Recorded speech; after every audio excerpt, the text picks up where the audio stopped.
right on the Ohio border. As many of you know, the derailment occurred just literally feet away from the Pennsylvania border.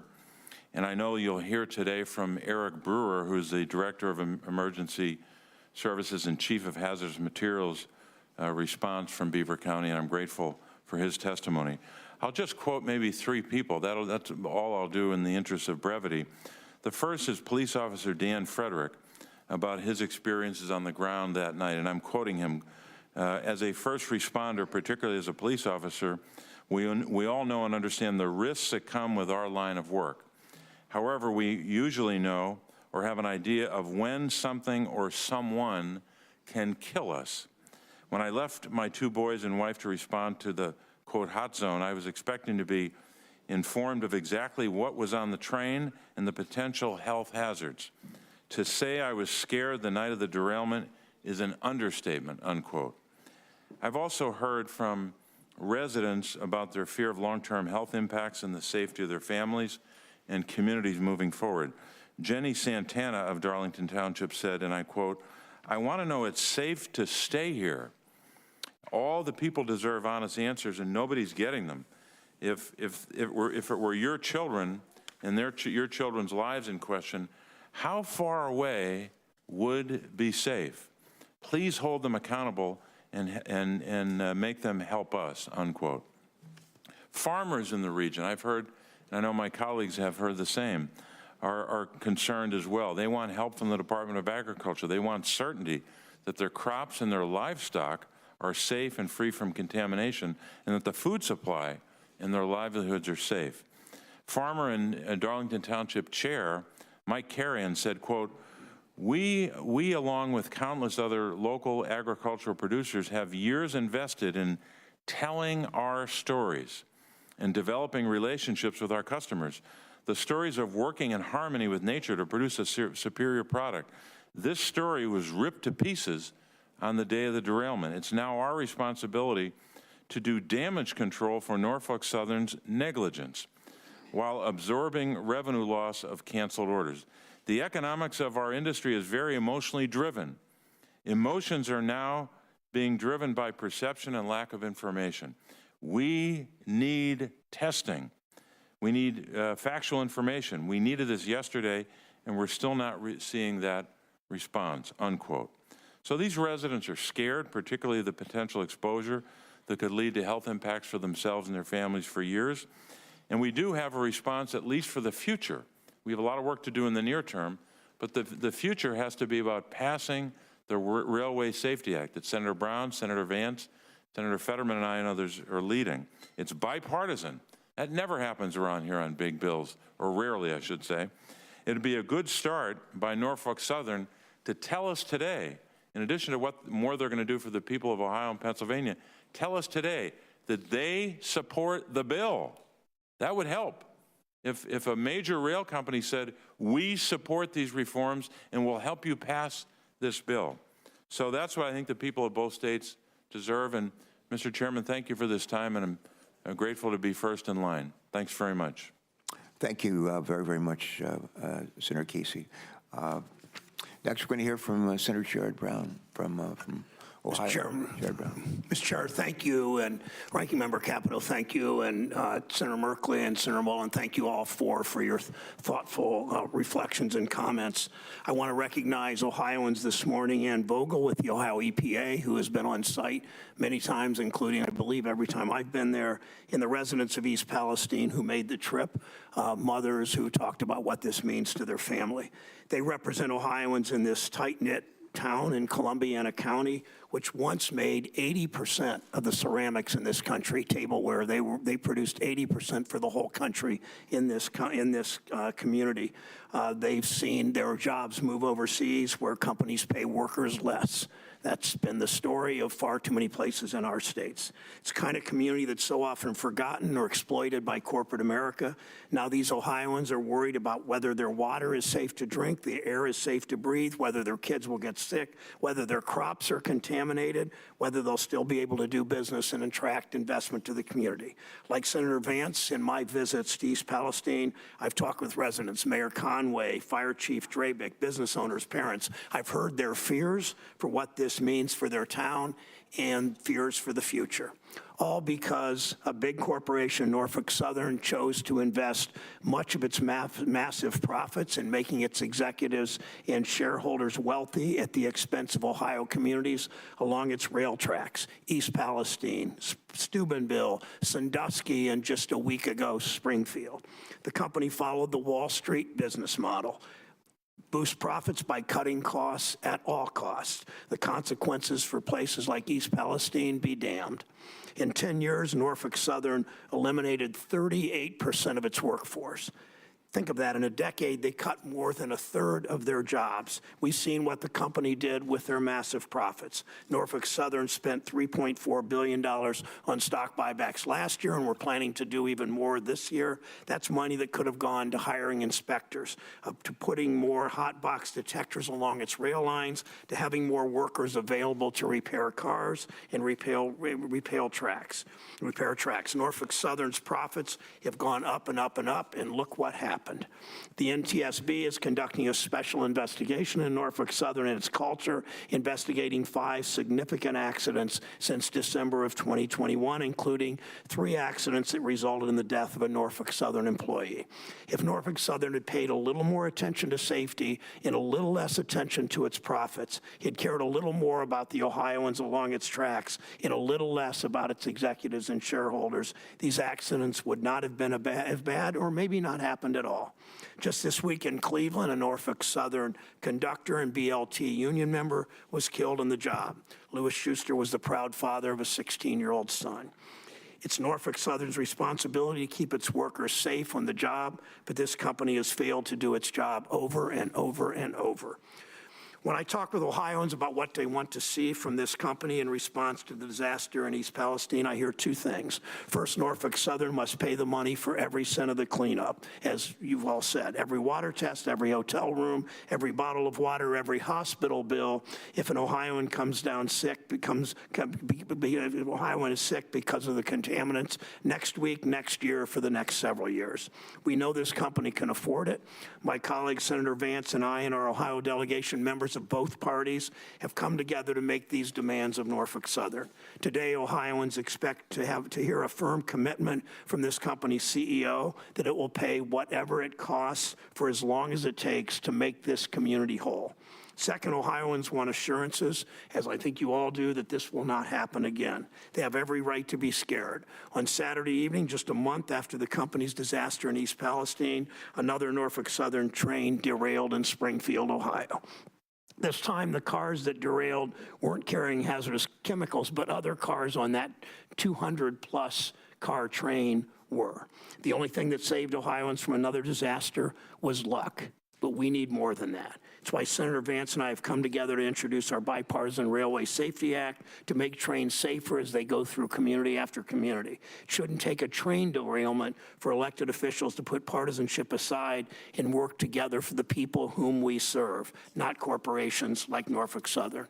Lobbyists for the rail companies have spent years fighting every effort to strengthen rules to make our trains and our rail lines safer. Now Ohioans are paying the price. If this company is serious in its commitment to preventing more East Palestines in Ohio and across the country, I hope today that Mr. Shaw, as Senator Casey said so emphatically, I hope today Mr. Shaw will endorse our common sense bipartisan plan. Senator Vance and I come from different parties, different philosophies, but on this we've come together for the people of our state, and I appreciate his work on this. The response to this crisis has been far too partisan, as Senator Mullen said. Today is an opportunity to change that. Senator Vance and I are listening to the same Ohioans in this community. We both made numerous trips there. People who feel like they have no way to stand up to a company like Norfolk Southern and are worried about what will happen when the cameras pack up and leave that Columbiana County community.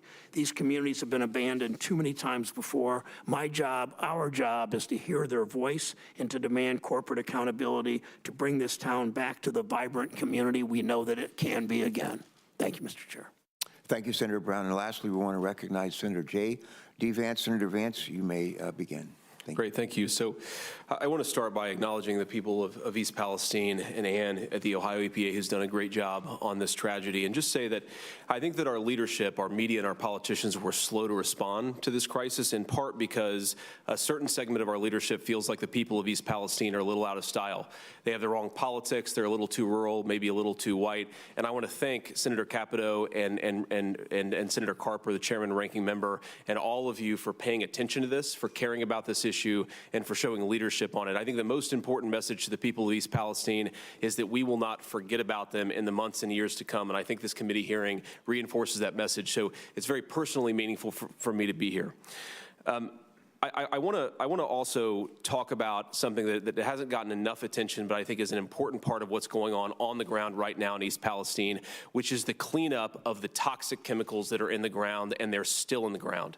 Now, 2 weeks ago, I would have told you, and I said very publicly, that I was frustrated with Norfolk Southern from Allen Shaw on down for the refusal to dig up the railroad tracks and dig out the toxic chemicals, which is their responsibility to do.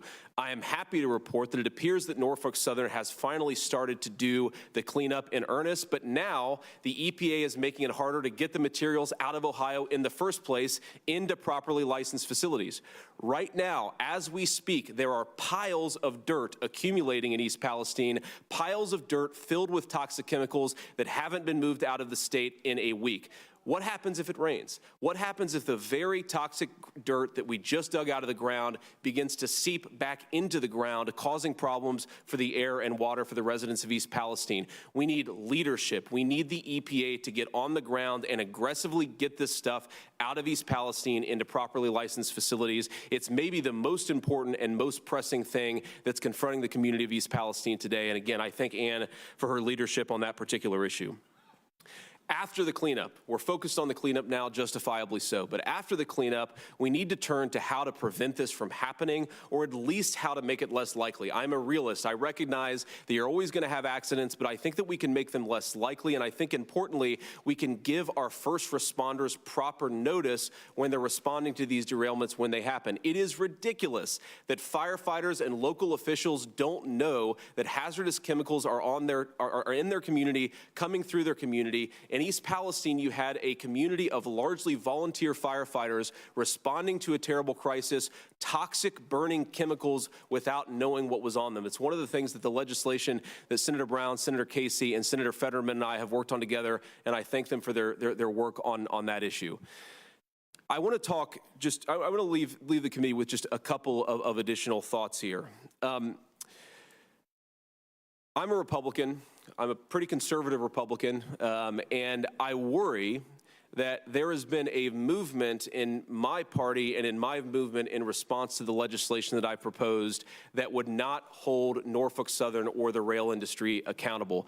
I want to be explicit about that. Now, I'm not talking about returning, and this bill is not returning to the days of rate setting. The 1980s level airline and rail deregulation, I think in a lot of ways was good for consumers and good for the industry, but that doesn't mean we cannot have reasonable public safety enhancements in response to what happened in East Palestine. Now, I've talked to a number of my Republican colleagues, and nearly everybody has dealt in complete good faith, whether they like the bill or have some concerns about it, and these comments are not directed at them. Who they are directed at is a particular slice of people who seem to think that any public safety enhancements for the rail industry is somehow a violation of the free market. Well, if you look at this industry and what's happened in the last 30 years, that argument is a farce. This is an industry that enjoys special subsidies that almost no industry enjoys. This is an industry that enjoys special legal carve-outs that almost no industry enjoys. This is an industry that just 3 months ago had the federal government come in and save them from a labor dispute. It was effectively a bailout, and now they're claiming before the Senate and the House that our reasonable regulation, our reasonable legislation is somehow a violation of the free market. Well, pot, meet the kettle, because that doesn't make an ounce of sense. You cannot claim special government privileges. You cannot ask the government to bail you out and then resist basic public safety. Now, let me just say this. You've heard a lot of talk from my fellow Republicans, and I think that talk is very justified, that we are the party of working people in this country. There's been a big political realignment in this country over the last 30 years, a political realignment that, frankly, I've benefited from. We are the party of firefighters, of police officers, of the people who go to work, pay their taxes, fight our country's wars, and keep our communities safe. We are proud of that, and we should be proud of that on the Republican Party. But now we are faced with a choice. With this legislation and how we respond to this crisis, do we do the bidding of a massive industry that is in bed with big government, or do we do the bidding of the people who elected us to the Senate and to the Congress in the first place? I believe that we are the party of working people, but it's time to be the party of working people. We have a choice. Are we for big business and big government, or are we for the people of East Palestine? It's a time for choosing. Let's make the right one. Thank you very, very much, Senator Vance. Thank you, Senator Brown. My colleagues on this committee have heard me say more than a few times, bipartisan solutions are lasting solutions. And I'm encouraged that there's a bipartisan spirit that's afoot here, and I would urge you to continue to grow that, and we'll try to kindle support for it as well. With that having been said, we're going to recognize our next panel of witnesses. And I want to call the second panel of witnesses to come forward. And our first witness will be Mr. Shaw.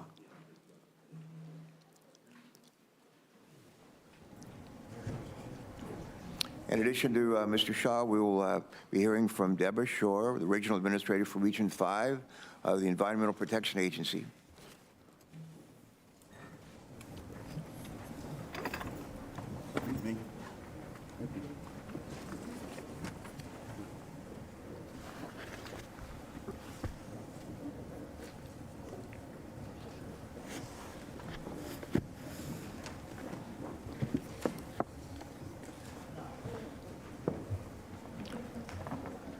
Well, good morning, one and all. I think I've had a chance to welcome you individually and personally, and we appreciate very much not only your presence here, but your willingness to share your thoughts and ideas with us as we try to make right a terrible wrong. We're going to turn to our first witness, and it's Alan Shaw. I appreciate the time you spent with me on the phone earlier this week. And Mr. Shaw, you may begin your testimony at this time. Thank you. Welcome. Good morning, Chairman Carper, Ranking Member Capito, and distinguished members of the committee. I appreciate the opportunity to testify before you today.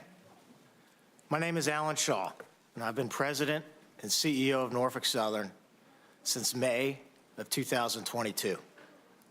I want to begin today by expressing how deeply sorry I am for the impact this derailment has had on the residents of East Palestine and the surrounding communities.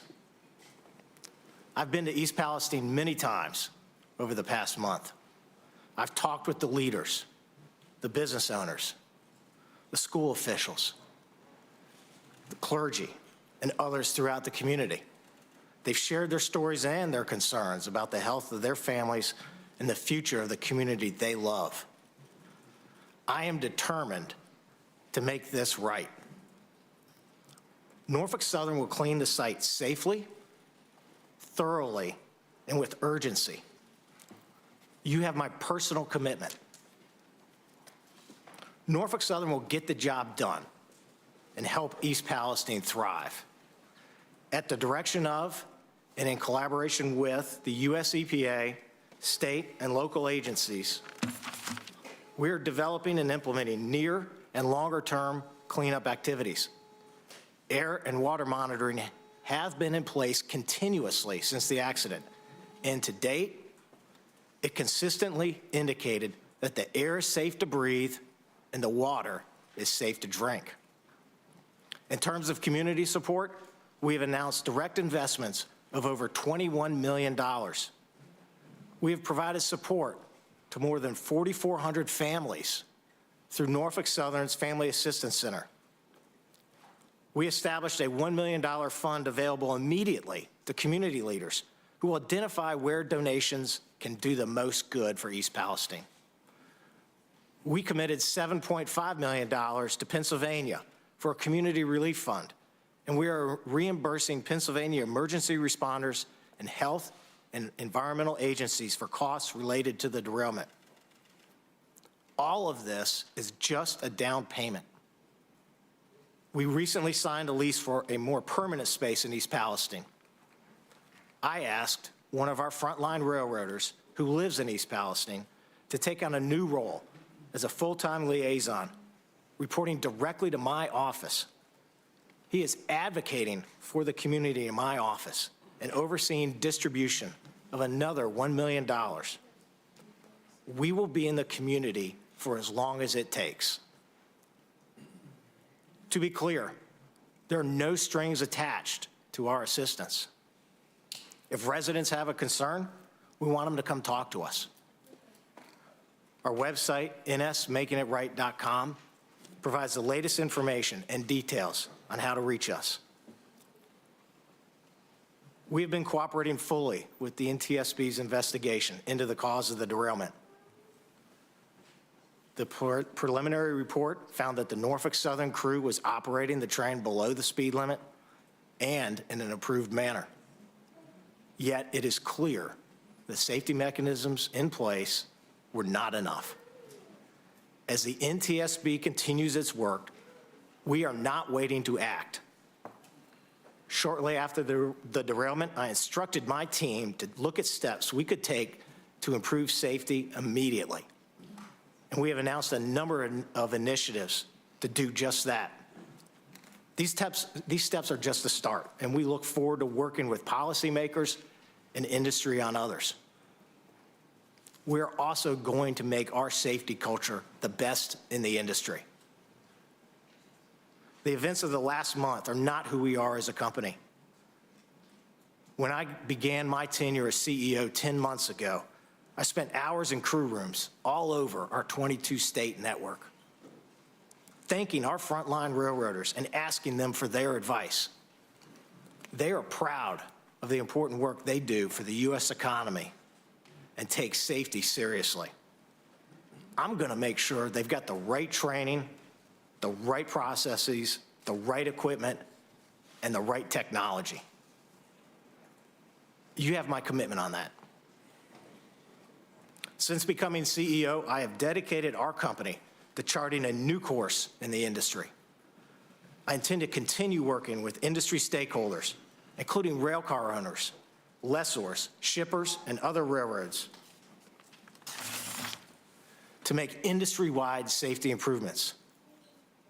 It's going to take all of us, and Norfolk Southern is eager to lead that effort.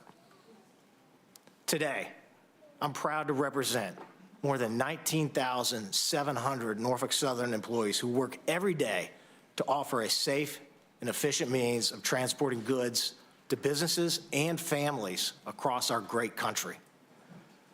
When Norfolk Southern is successful, it is because our craft railroaders are getting the job done for our customers and the U.S. economy.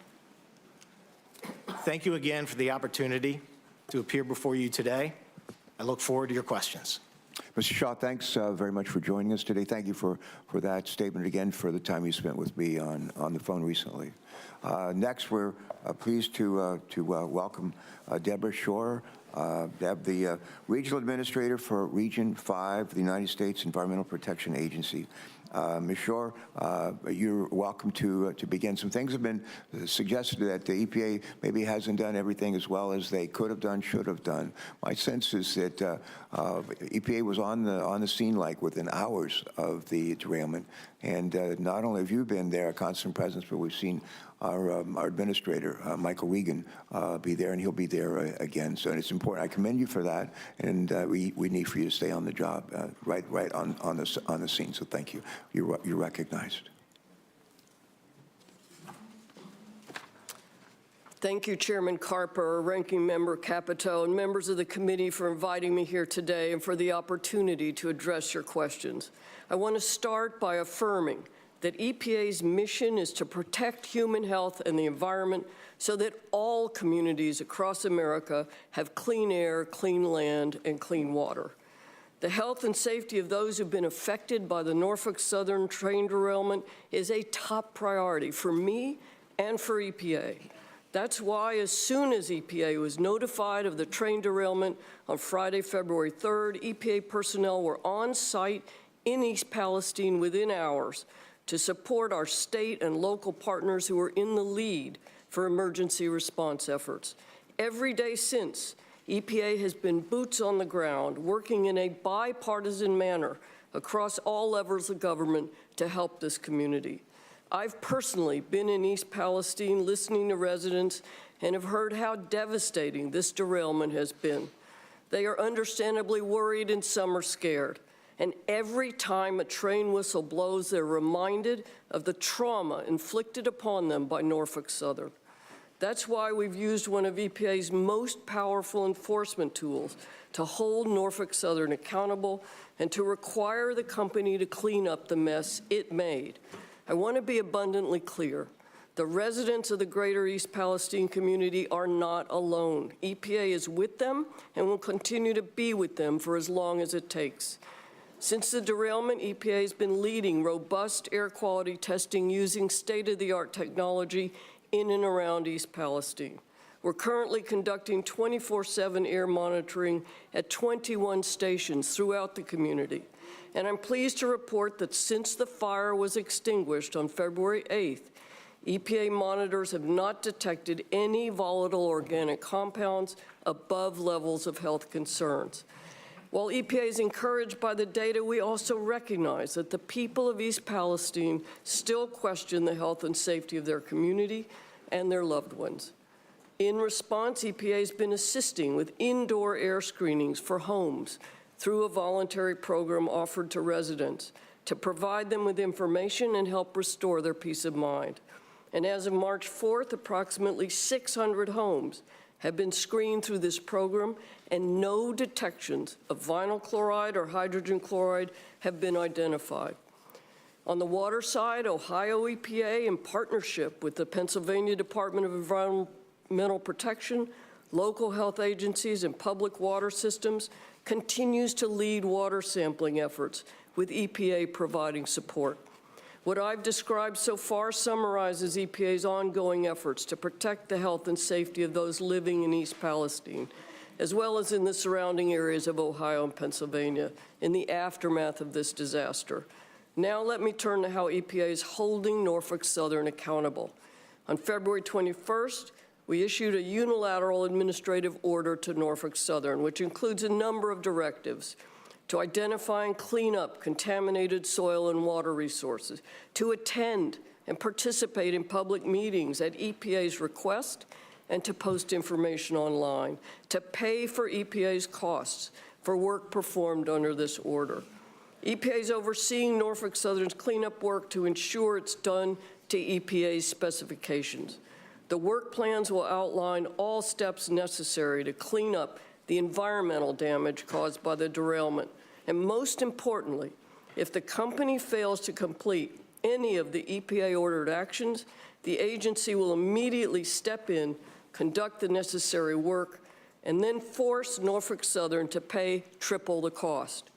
EPA's order holds Norfolk Southern accountable and facilitates in the transition from the multi-agency emergency response phase to a longer-term cleanup phase. Throughout my 11 days spent on the ground in East Palestine, I've learned that it is a proud and resilient community. Those that live there and in the surrounding communities have roots that go back generations. We owe it to these people to restore these beautiful communities to the special places we know they hold dear. That's exactly what EPA is working to accomplish, all while continuing to work hand in hand with our partners at the local, state, and federal levels. Again, thank you for inviting me here today. I look forward to the dialogue and to answering your questions. Fine. Ms. Shore, thank you so much, and convey our thanks to your colleagues at EPA for being there right away on site and staying there right through even today, and keep it up.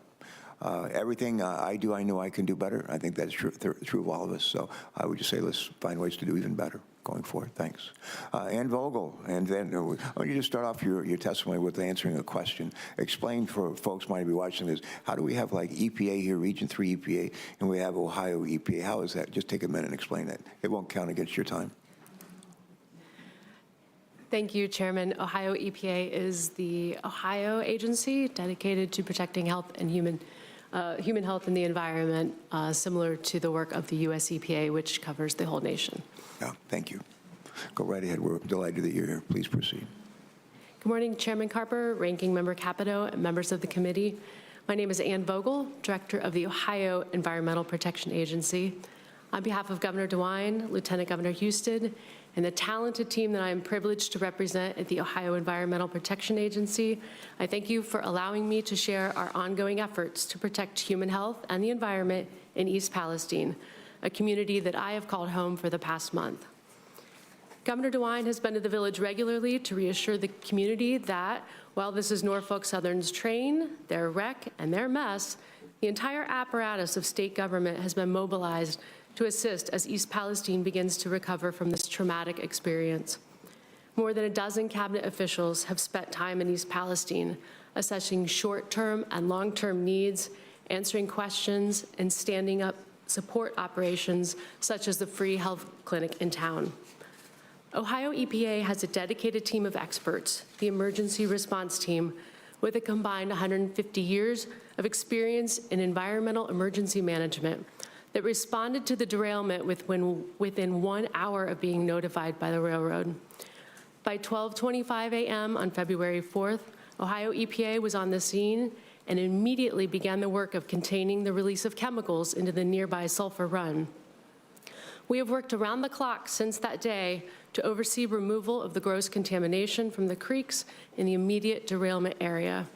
Ohio EPA's oversight also includes ensuring the safety of residents served by the municipal water system in East Palestine. In the days immediately after the derailment, and now continuing on a weekly basis, the municipal wells are tested for a broad array of chemicals, and all lab reports have indicated that the public water system is safe. There have been no detections of contamination related to the derailment. I'm happy to answer any questions you have about Ohio EPA's response, but what I want to make sure that each of you here, along with the village of Palestine, is that the commitment to stay in East Palestine as long as it takes are not empty words. We live there. The work of Ohio EPA to restore the environment in East Palestine is just beginning. The emergency phase will continue as long as obvious, known contamination remains.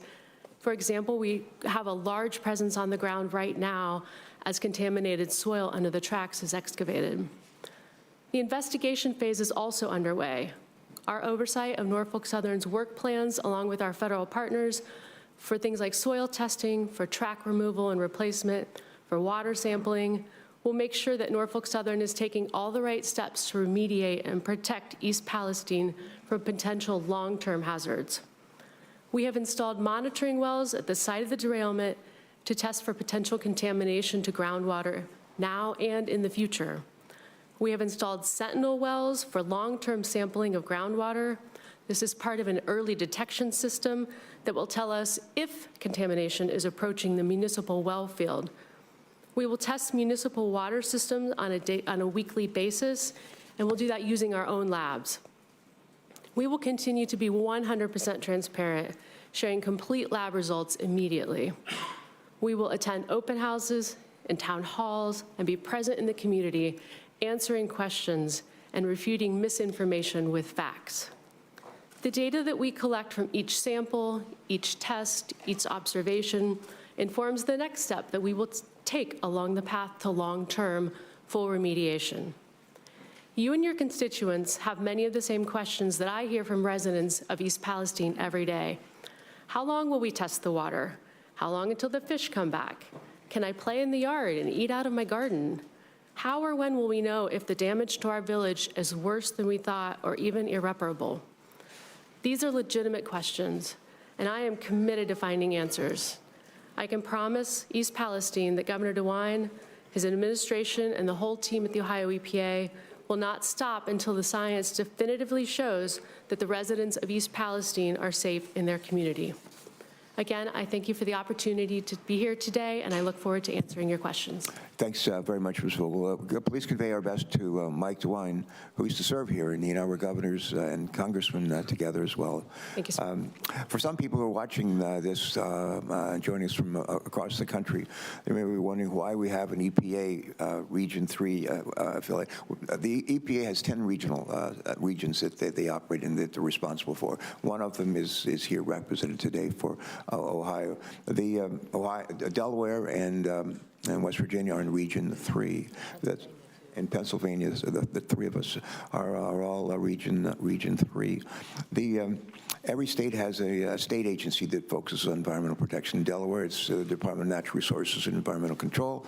In Ohio, where I spent a lot of years of my life as a kid, it's EPA Ohio. So we're delighted that you're here and representing the governor in the state.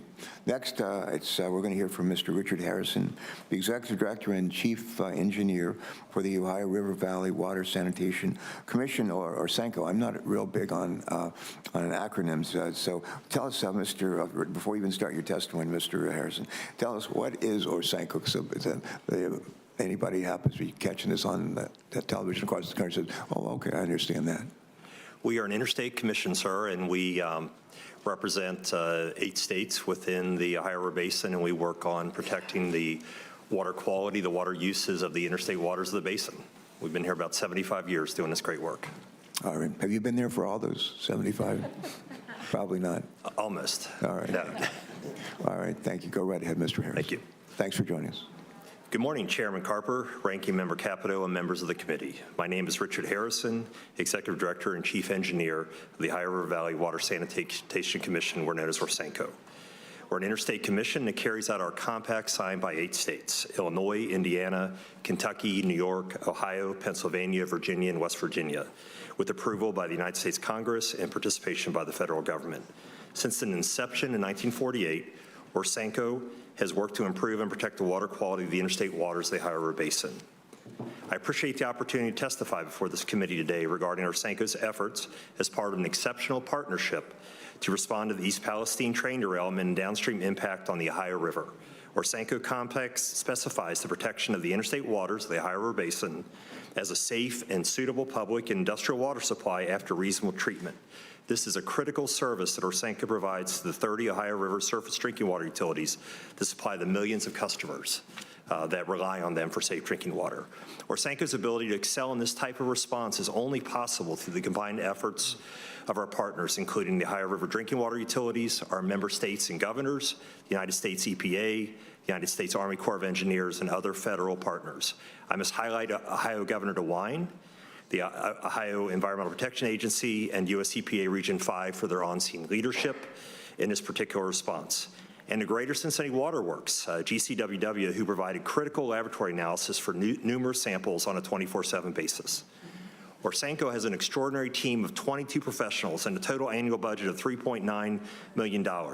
This is below our 2003 budget level. I'm very proud of the strong value our organization provides to our many partners that was most recently demonstrated through our successful response to the diluted chemical spill remnants of this event that reached the Ohio River. The foundation of our chemical response is our staff's coordination with our partners, utilizing SANCO's organic detection system, ODS. The ODS includes 16 scientific laboratory instruments owned and operated by SANCO, and then on scene operated by the Ohio River drinking water utilities themselves. This system provided the early warning that chemicals from the derailment had reached the Ohio River. The ODS has subsequently provided over 40,000 screening level test results for 30 volatile organic chemicals. Over 130 special samples of the Ohio River were collected by my scientists and analyzed by Greater Cincinnati Water Works Laboratory. The proximity of the leading edge of the diluted spill remnants was tracked by SANCO's time of travel computer model and confirmed by daily sampling completed by our scientists. This information proved invaluable to our partners. N-butyl acrylate, 2-ethylhexanol, and 2-ethylhexyl acrylate were detected through SANCO's initial sampling efforts from the Little Beaver Creek, the tributary below East Palestine that feeds the Ohio River near the Ohio River in Pennsylvania border. As a result, we were able to calibrate 6 of our more sophisticated ODS stations to quantify any detections of these chemicals that may be found in the remnants. The Agency of Toxic Substances and Disease Registry, ATSDR, provided invaluable, timely provisional health guidance screening levels for these chemicals to determine what level might pose a health risk to finished drinking water. These screening levels were 560 parts per billion for 2-ethyl acrylate and 200 parts per billion for 2-ethyl hexanol. Our highest Ohio River detection for N-butyl acrylate was 4.3 parts per billion, and the analysis results for the other 2 chemicals were all below 1 part per billion. The ATSDR health screening levels and our Sanko's ODS and special sampling data analysis provided the scientific foundation for our conclusion that there were no Ohio River detections at any levels approaching a concern to public health. This information was tabulated, posted on our Sanko's website, and communicated to the public. Our Sanko's ability to provide this high level of chemical spill response is dependent upon our ability to secure sustainable funding through the fiscal 2024 federal appropriations process.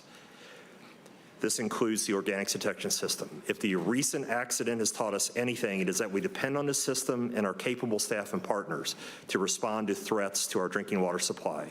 The current ODS equipment was last funded by Congress in 2009 and needs replacement at an approximate cost of $4.7 million. In short, Orsanko provided the level of service that our customers have depended on, and without this federal investment, this will be a challenge in the future. Let me thank the committee once again for the opportunity to testify today. Thank you. Mr. Harrison, our thanks to you and everyone at Orsanko for your testimony today, for being with us, and stay on it, please. Eric Brewer. Eric, welcome. I understand you serve as the Director and Chief of Hazardous Materials Response for Beaver County Department of Emergency Services, not that far from East Palestine. And Senator Capito has already mentioned just gave a shout out to the first responders who've turned out, and as a former governor who's spent a lot of time with the disasters of our own in the state of Delaware, we know how important the work of the first responders are. We're grateful for their service and sacrifice. So thank you. Please convey our gratitude. And with that, you're recognized to make your statement. Thanks. Thank you. Thank you for the opportunity to speak before you in reference to the emergency in East Palestine that's directly affecting the residents of Beaver County, Pennsylvania. This derailment occurred just under 1,000 feet from the Pennsylvania-Ohio line. I'm Eric Brewer, Director of Emergency Services for Beaver County.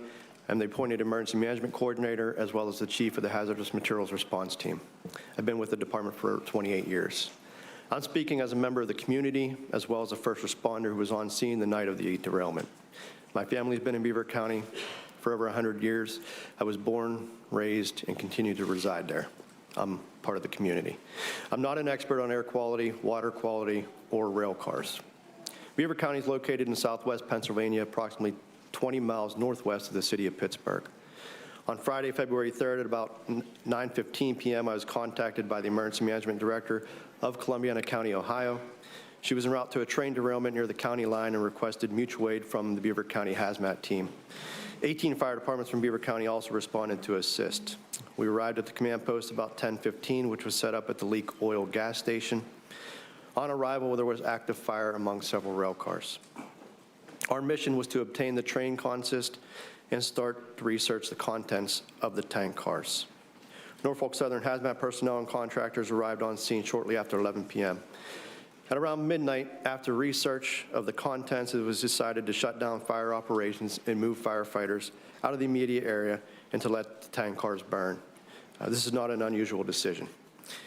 This decision was made primarily by Norfolk Southern Hazmat coordinator as well as their contractor. And based on that initial information, we decided to initiate a 1-mile shelter in place from an intersection just east of Leak Oil. This put the 1-mile radius just into Beaver County. That fire eventually burned out Sunday morning.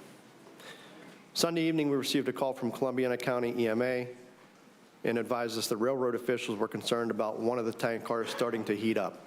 There was a possibility of explosion, and that we should consider a 1-mile evacuation. Ohio officials notified us that the 1-mile radius would now be from the Leak Oil address. This would add additional residents from Beaver County in the 1-mile evacuation zone. Darlington Township officials went door to door, as well as using a mass mass notification system to advise the residents of the 1-mile recommended evacuation. It was stressed that this was a recommendation as we cannot force residents from their homes. Social media posts began to circulate stating that arrests would be made if people refused to leave during the evacuation. Let me be clear, this was not the case in Pennsylvania, as this was not a mandatory evacuation. Monday morning, we assembled at the Emergency Operations Center in East Palestine. We learned that Norfolk Southern wanted to do a controlled detonation of the tank car in question. We were assured this was the safest way to mitigate the problem. During one of those planning meetings, we learned from Norfolk Southern that they now wanted to do the controlled detonation on 5 of the tank cars rather than just the 1. This changed the entire plan, as it would now impact a much larger area. I think this confusion was probably a result of the lack of communication from Norfolk Southern and the fact that they weren't present during these planning meetings. The governors of Ohio and Pennsylvania made it clear to Norfolk Southern that they needed to communicate better. After more planning, the controlled detonation eventually occurred around 4:40 p.m. Most of the area concerned in Beaver County is rural and uses well water. There's no municipal water system in that area. Since the Monday of the controlled detonations, we fielded thousands of calls from concerned citizens wanting to know if they can drink the water, feed their livestock, and if the air is good. I continue to get asked about how prepared areas are for a train derailment. Emergency management consists of several phases, and one of those is preparedness. The goal of preparedness is to lessen the impact of a disaster, not prevent it. As Senator Vance said, there will continue to be disasters. However, we can lessen the impact through preparedness. Although it should not take an emergency such as this, I hope this is an impetus for better support of emergency management programs. Most emergency management programs across the country have outdated laws, are underfunded, and understaffed. In closing, this was a train wreck. There was not a script for this. There wasn't a binder for me labeled train wreck. Everyone needs to know we did the best we could with the information we had. And in the end, there were no responders were killed or injured during response. My message has been consistent. I want the residents and first responders of Beaver County to be treated the same as those in East Palestine. The cost of this emergency should not be a burden to the taxpayers of Beaver County nor any of the local municipalities. Thank you. Mr. Brewer, thank you, and thanks again to you and really the good people who throughout this country are willing to get up in the middle of the night and risk their lives for the rest of us. Thank you very much. I'm going to ask some questions now. I'll turn it to Senator Capito for her questions, and we'll hear from some of our other colleagues. I don't ask a lot of yes or no questions, Mr. Shaw. I'm going to ask a few today, and I just ask you to answer them. We'll keep it short and just answer yes or no if you can. When I think about the train derailment and chemical disaster that continues to impact the people of East Palestine and surrounding communities, I can't help but think, what if this happened in my neighborhood to my own family? We have a fairly heavy train travel, freight train travel throughout northern Delaware, and our communities are used to seeing those trains move throughout our state. What if there were burning toxic trains outside of our window in our community, damaging our air, our water, and possibly making my family and our neighbors sick? What if this disaster lowered the value of our home, our business, and I worked my whole life to build, and I'd be honest, I'd be furious, and I think most of us would be, and we'd want to make sure that Norfolk Southern took action to make our families and our communities whole. My first question is to you, or just simple yes or no questions. I got 3 of them. And I think the Americans, if they were here, if they get them all in this room, a lot of them would ask the same questions if this happened in their towns. Yes or no, will you commit that Norfolk Southern will be there for as long as it takes to make East Palestine, Ohio, Darlington Township in Pennsylvania, and the surrounding communities whole from this disaster? Yes or no? Senator, thank you for that question.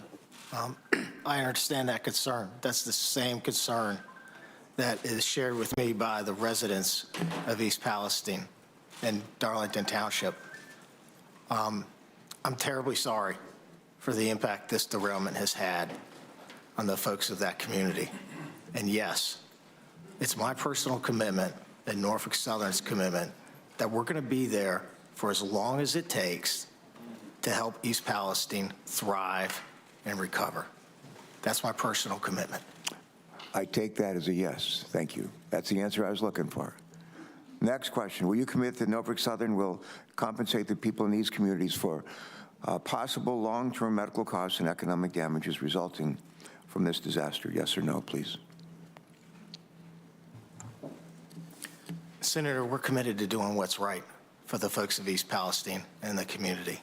That's been my personal commitment since the day after this happened. I pulled my team together and I told my team, we are going to do more than less with the environmental cleanup, and we're going to do more than less with the citizens of East Palestine. And my third question is, yes or no, will you commit to paying for long-term medical testing for people in the impacted communities to ensure that anyone with known or suspected exposure to dangerous chemicals due to this disaster is monitored for adverse health effects? Yes or no? Senator, I'm committed to doing what's right. You know, we're going to be there today, tomorrow, a year from now, 5 years from now, 10 years from now. I've told the community that. I've been there in person. I've looked into their eyes. I've heard their concerns. I've been in their family rooms. I'm committed to that community, and so is Norfolk Southern. All right, thank you for that. My second question would be for Administrator Shore. I commend EPA. I want to commend its employees and leadership for being in East Palestine, and at least for the rank and file to be there within hours of the accident, and for the hard work that you and others have been doing every day since then to get the contamination cleaned up. I also commend the EPA for continuing to listen and respond to the community's concerns, including adapting the monitoring and sampling to ensure that any adverse environmental impacts and possible significant health effects from this disaster are known and addressed. Minister Regan's level of personal involvement here is, I believe, unprecedented in anything that I've seen in my experience. My question. So I think I know the answer, but I will ask you the same thing I asked Mr. Shaw, and that is, do you commit that EPA will be there for as long as it takes to protect the public health and environment of the impacted communities?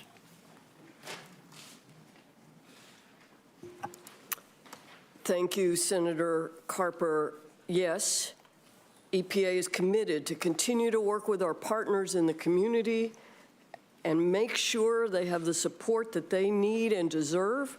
EPA will be on the ground as long as it takes. All right, thank you. My last question that I will ask is Director Vogel, to you and to Mr. Brewer. Before this hearing, I had the opportunity to speak with several of the officials involved in the response to this incident, including governors of Ohio and Pennsylvania. Governor Shapiro shared with me a letter they had sent to Norfolk Southern on February 14, 2023. The letter asserts that Norfolk Southern did not communicate well with state and local agencies in the early days of the response, which led to confusion as well as concerns that alternative options for safely removing the chemicals were not adequately considered. In your experience, did you receive the information that you needed for Norfolk Southern to adequately make decisions relating to protecting public health and safety?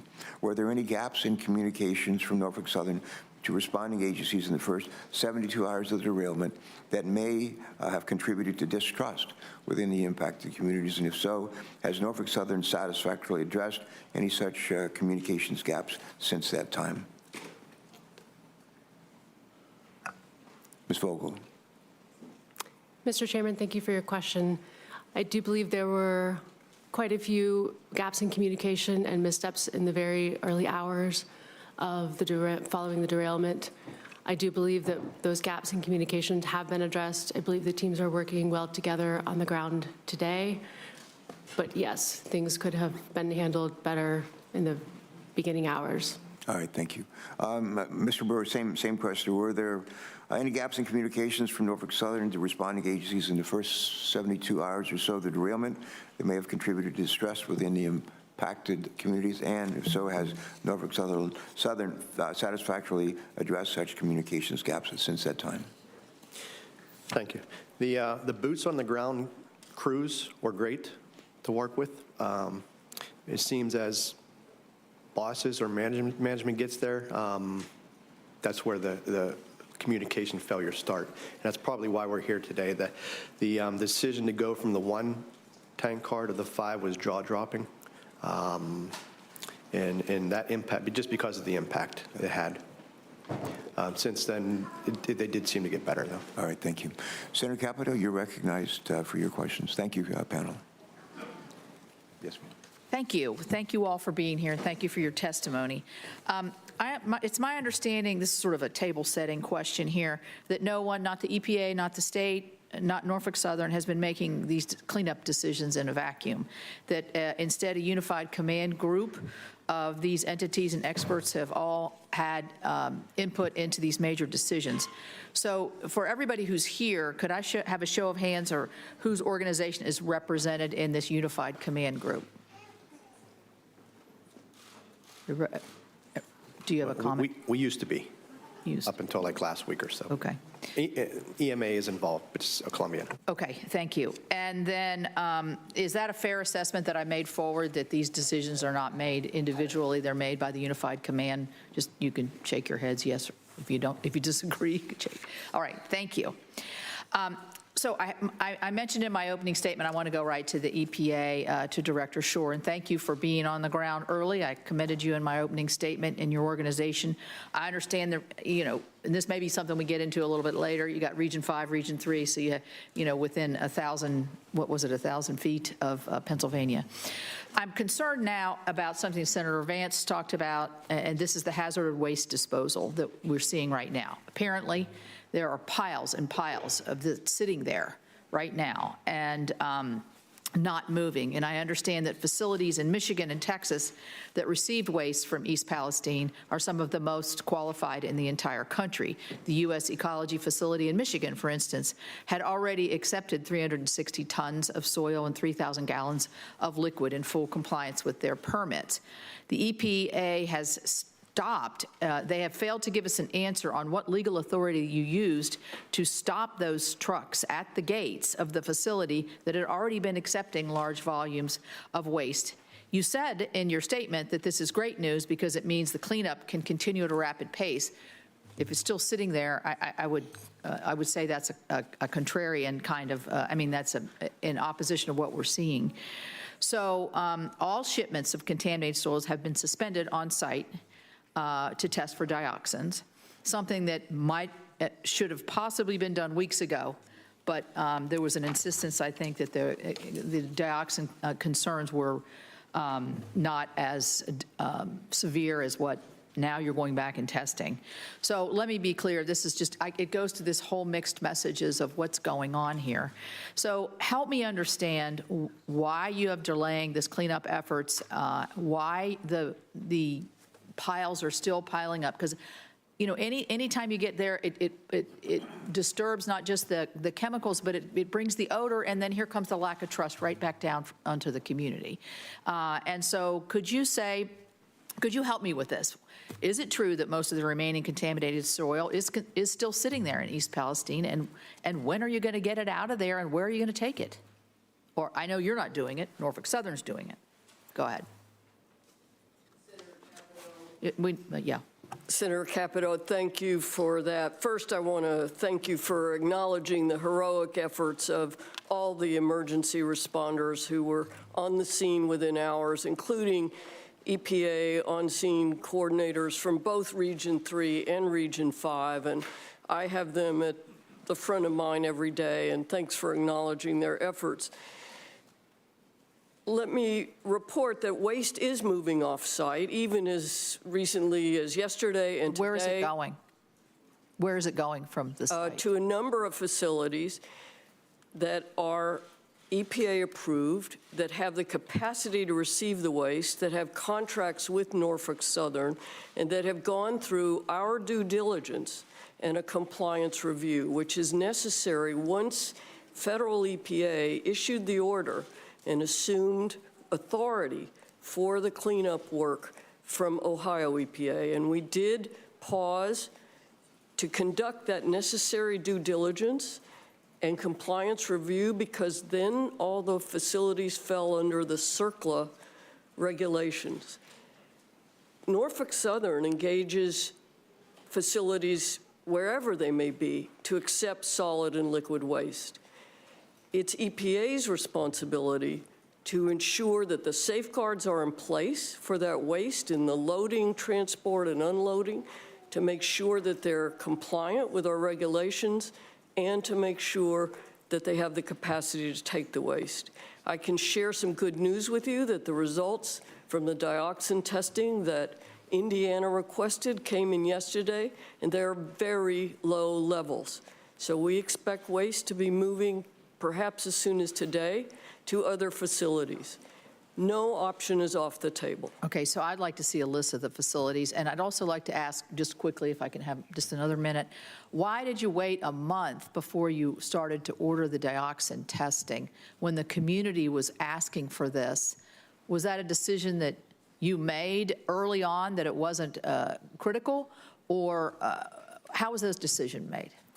Senator Capito, our air monitoring was searching for primary indicators, such as phosgene and hydrogen chloride, immediately during and after the burn. We detected very low levels, which very quickly went even down to non-detect. Without those primary indicators, it was a very low probability that dioxins would have been created. They are secondary byproducts of the burning of vinyl chloride. But we were listening to the community, and they expressed significant concerns about dioxins. Norfolk Southern has submitted a soil sampling plan. It's undergone review by the Unified Command, and our folks will be out sampling soils for dioxins. There's a meeting with agriculture representatives this afternoon. Yeah, well, thank you. The air issue is obviously 30 days late, is a little bit well past the time when the intensity might have been felt more. But thank you for your answers. Thank you. Thanks for those questions. And I'm now going to take a couple of minutes and ask a few questions that were submitted by Senator Fetterman, who can't join us today. But the first question would be with regards to railway safety, the bill that's been introduced by several of our colleagues who've spoken here earlier. And my first question is to Mr. Shaw. In light of the derailment in East Palestine and the subsequent derailment and train crash that both happened in the last week, the National Transportation Safety Board and the Federal Railroad Administration have both announced that they will be conducting investigations into the safety of your company. The U.S. Department of Transportation has called on Norfolk Southern to act urgently to improve your focus on safety. And additionally, I, along with Senators Brown, Casey, and Vance, have introduced a bill that would impose common sense measures to improve rail safety. And Senator Fetterman's question is this: will you commit to supporting the bipartisan Railway Safety Act and help restore the public's trust in your company? Go ahead.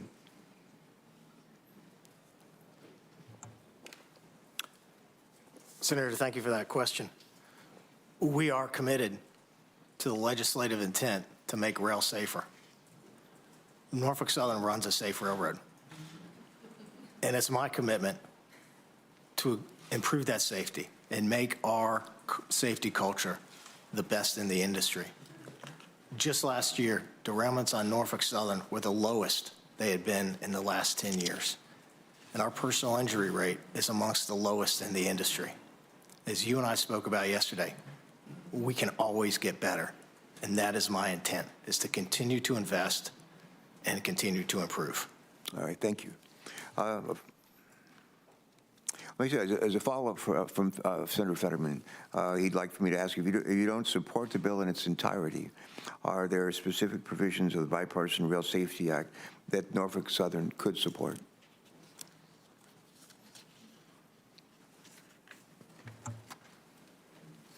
Yes, Senator, there are a number of provisions that we would absolutely support.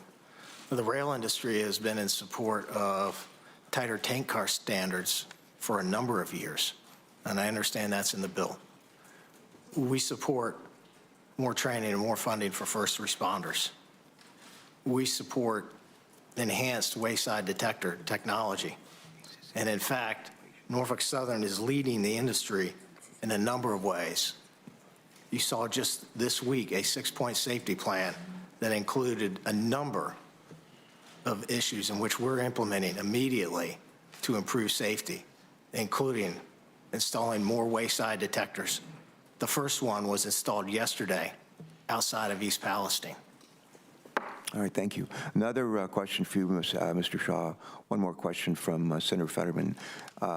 His staff has heard from local officials in Darlington Township that Norfolk Southern began giving inconvenience, that's in a quote, inconvenience stipends to individuals with an East Palestine zip code. After requests from Darlington, Beaver County, Senator Fetterman, along with Senator Casey and Congressman Delosio, Norfolk Southern extended the inconvenience stipend, but it's still not clear how wide that area covers. And Senator Fetterman asked, can you please clarify whether Pennsylvanians who left their homes after the derailment are entitled to this financial assistance from Norfolk Southern? Yes, thank you for that question. I'm, again, terribly sorry for the impact and the disruption that this has had on the local communities. I am proud of the fact that Norfolk Southern had established a family assistance center within 24 hours of the derailment. And we've assisted well over 4,400 families, including families from Pennsylvania. And earlier this week, we announced a much more comprehensive package totaling $7.5 million for Pennsylvania. And again, sir, that's just a down payment. All right. A follow-up to that, Senator Fetterman says he believes they need more insight into how Norfolk Southern coordinated with Pennsylvania agencies in the immediate response to the derailment. And while the national attention has been focused on the Ohio side, this derailment occurred less than a mile from the Pennsylvania border. Pennsylvanians live directly downwind from the chemical release and burn. Question, Mr. Shaw, again, it's Senator Fetterman's question. Why weren't the Pennsylvania Emergency Management Agency and Pennsylvania Department of Environmental Protection contacted until hours after the derailment? And is there a process in place to notify the relevant state agencies when a derailment of train cars containing hazardous materials occurs? If so, why hasn't this process been followed in this instance?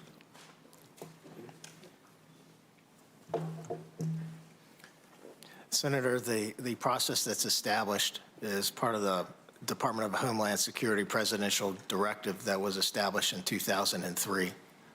My understanding is Norfolk Southern immediately contacted the National Response Center, which then contacted applicable federal, state, and local authorities. All right. Now we're going to turn to Senator Mullen for his questions. Thank you, Chairman. Responses. Thank you so much for being here. And I'm going to add to Senator Capito's question to Ms. Shaw, or to Ms. Shore. I'm going to ask Mr. Shaw, would you speak to the fact that the waste is being disposed at a facility 17 miles from East Palestine? I'm sorry, Senator. Could you repeat the question? Well, we've got reports that East Liverpool in Ohio is receiving this waste from East Palestine that has been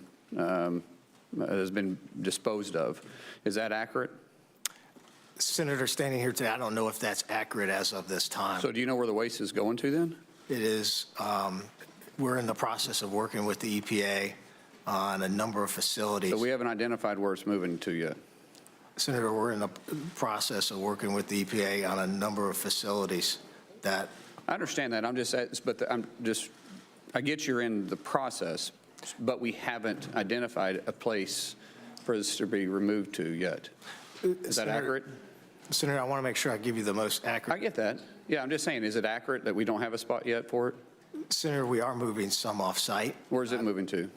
I'm happy to give you a list of those facilities. Could you do that for us, please? I appreciate that. Mr. Shaw, when the vent and burn process was being made, Who made those decisions, and what was other considerations other than just burning it and letting the material burn off? Thank you for that question. The only consideration, Senator, was the safety and health of the community. And that decision was made by Unified Command under the direction of the incident commander. Who's that? The incident commander was Fire Chief Drebeck. Norfolk Southern was a part of Unified Command. So who owns the car? Who actually owned the rail car or the material in it? The rail car in question are tank cars, of which no railroad owns. Okay, were they considered in this decision-making? Are they responsible for the content of it and the car itself, for the maintenance and the material in it? Isn't that correct? Senator, it's a privately owned rail car, and so the maintenance requirements for that rail car are between the rail car lessor and the customer, and those are private contracts. I'm not privy to. But they're responsible for the content and the car, correct? Making sure it's operating properly? Yes, sir. Okay, were they considered in this decision-making? Considering it was their car, their design, their responsibility, were they part of that decision-making on being able to vent it and burn it? Senator, the customer provided input. Were they in the room when the decision was being made? Because I've received reports that they weren't, so they weren't in the room? No, sir. Not to my knowledge. I just seen that kind of hard to believe, that considering that it's their car, it's their responsibility, and they weren't even considered before this decision to vent and burn it in the middle of a town. Doesn't that seem like possibly a mistake there? Senator, Unified Command was focused solely on the health and safety of the community. Right. So the people that was in charge of the car should probably have a say in that to make sure we know the best way to dispose of it. My understanding at the time, from talking to experts, was that we were at risk of a catastrophic rupture that would have resulted in uncontrolled release of hazardous materials. But it's my understanding, and I haven't been able to clarify this, that the report that I received was the fact that the car was actually working properly at the time. But the car's owners, the ones that were responsible for it, wasn't consulted before it was burned off. Now, I haven't been able to verify that, but I'm asking these questions because that's the information that I received. And if that's the case, I think that's an area for improvement. Wouldn't you consider that? Senator, I can't comment on the accuracy of that report. I'm not aware of that. But I'm saying if it's accurate, if that was accurate, wouldn't you consider that's a place that we could probably learn from? I think the primary concern was the health and the safety of the community. Sir, I get what you're saying, and I'm not trying to be disrespectful to you. But I'm saying is if all parties that's responsible for that car should have been part of that decision-making, and because I believe they would probably be saying that they would be concerned too. I think everybody in this room will say that we're concerned about the health and safety of others. That's a gimme. So there's no point in repeating that. I'm just saying, how can we learn from this going forward? If they weren't in the room during the decision-making, and yet it was their car, and the report may be accurate that the car was actually working functionally correctly, because those cars are designed for this kind of incident, that the option to vent and burn may not have been the best option if we didn't consider all other options first.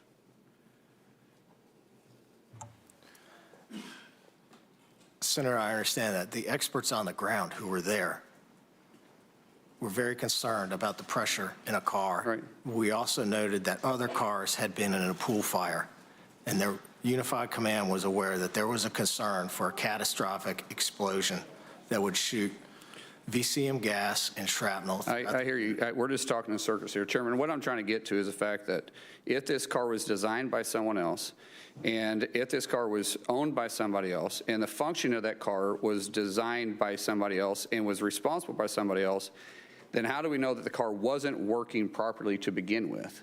And that's a question that needs to be answered, because someone may need to be held responsible that made the decision to burn this off.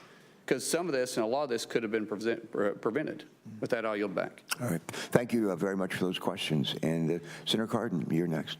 Thanks. Thanks for joining us, man. Well, first, Mr. Chairman and Ranking Member, thank you very much for scheduling this hearing. I want to thank all the witnesses that are at the table. And yes, I am very concerned that this was a preventable accident, preventable circumstance. The safety standards should have been able to deal with this. There needs to be full accountability. We need to make changes moving forward. We have concerns about corporate responsibility and decisions made at the corporate level. All that are areas that are of grave concern, I think, to every member of this committee. I represent the state of Maryland.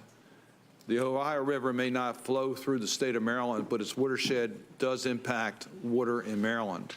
So I'm interested, if I can, Mr. Harrison and Ms. Vogel, if I can get your understanding of how you're monitoring the quality of water as a result of this incident.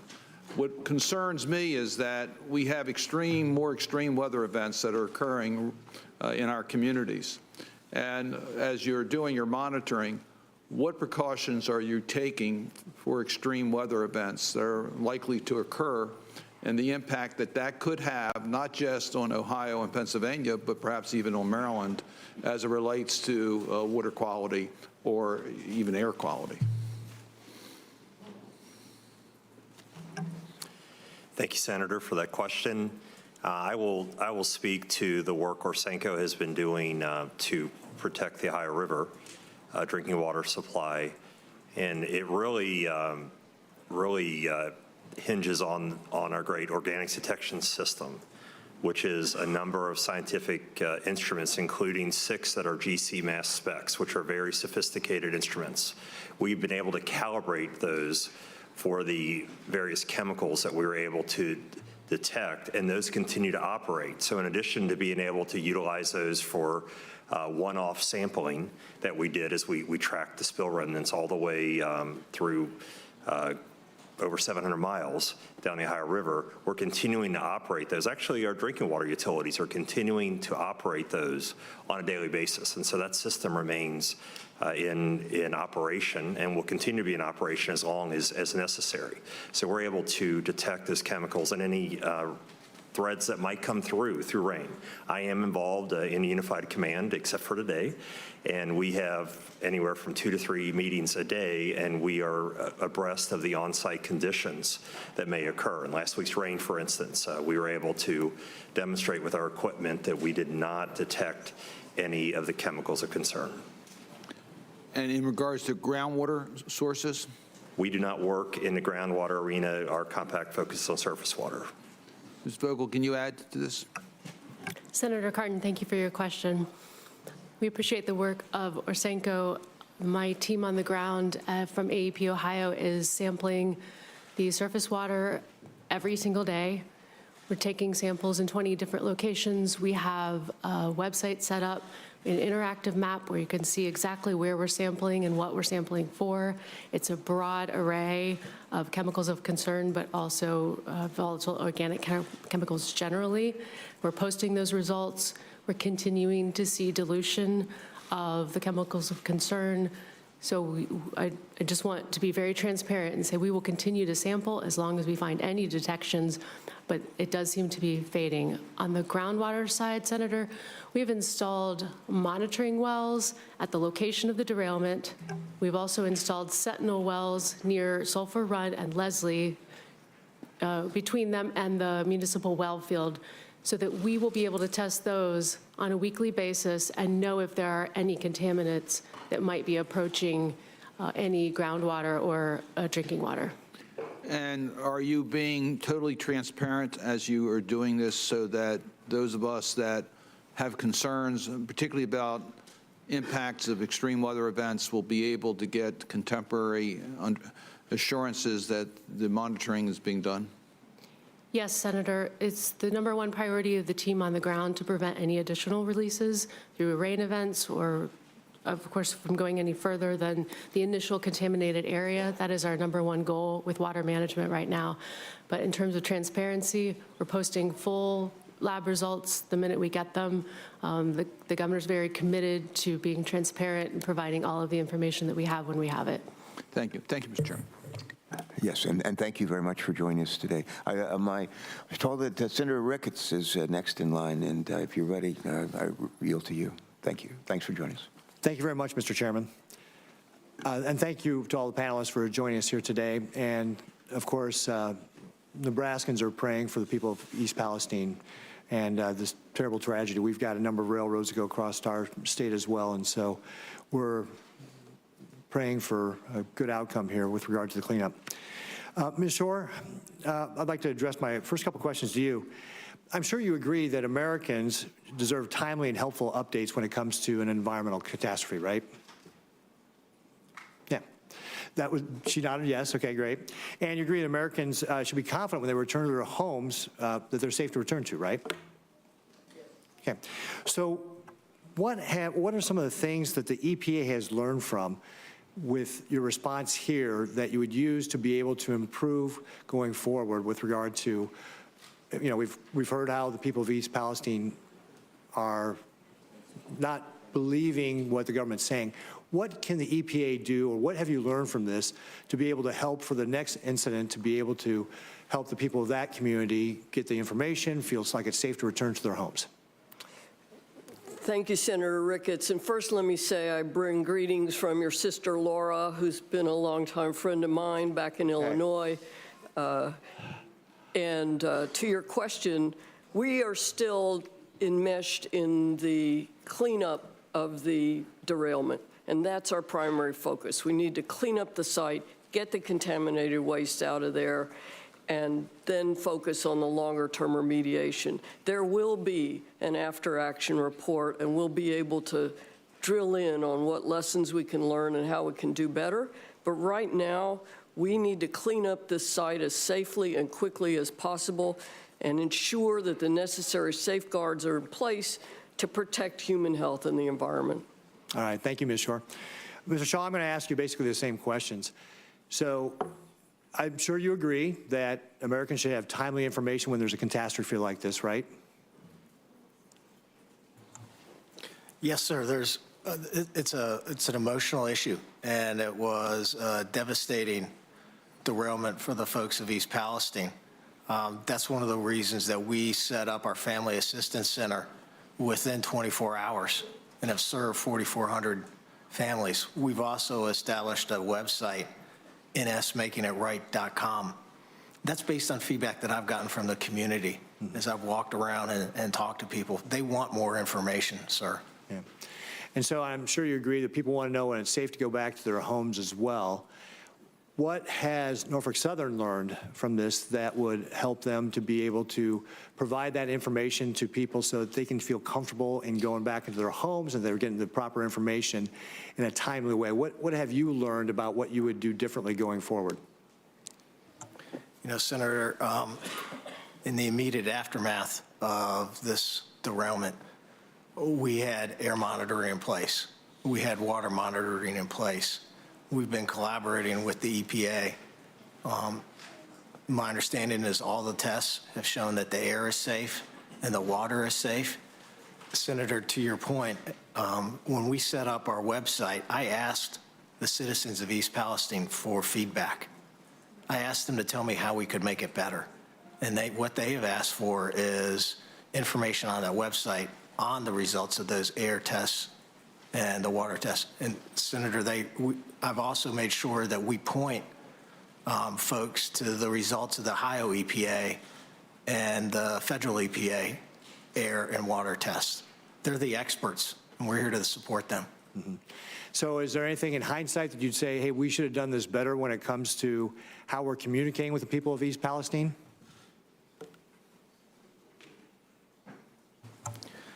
You know, Senator, there are always opportunities to improve communication.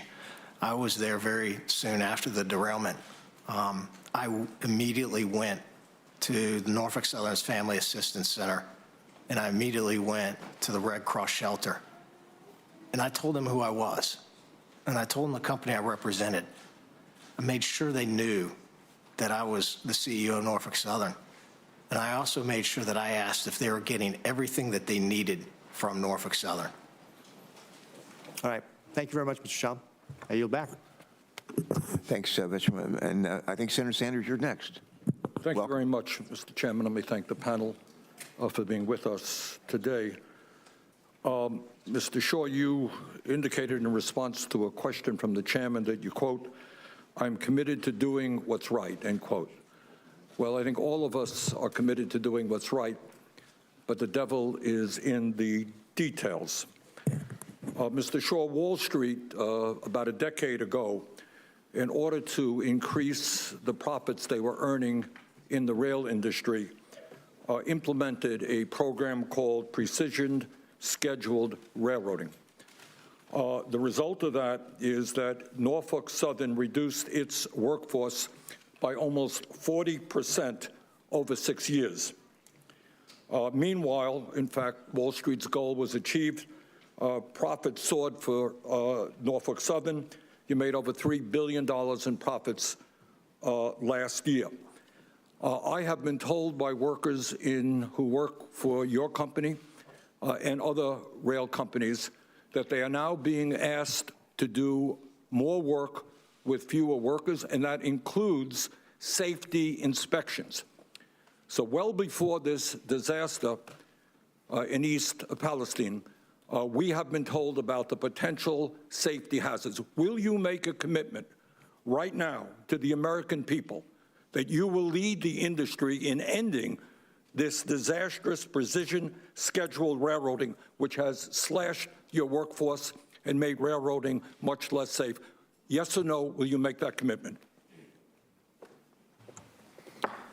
Senator, I understand your concern, and I share that concern.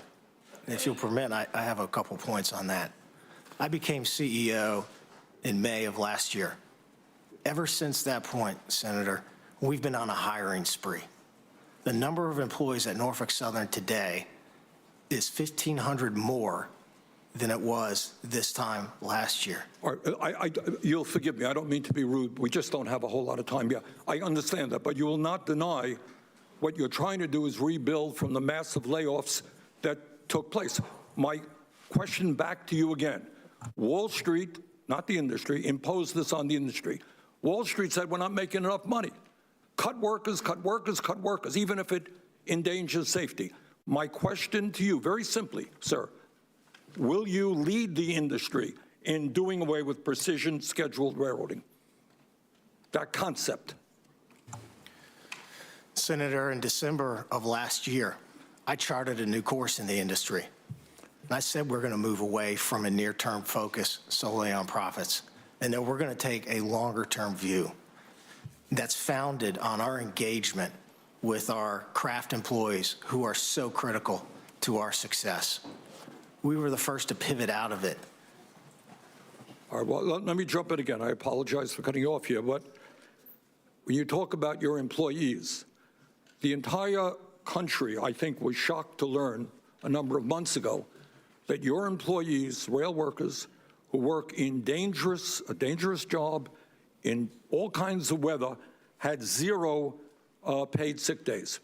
Now, I know that is beginning to change, but I would ask you, given the fact that Norfolk Southern provided $10 billion in stock buybacks recently, can you tell the American people and your employees right now that in order to improve morale in your workforce, that you will guarantee at least 7 paid sick days to the 15,000 workers you employ? I do know you've made some progress.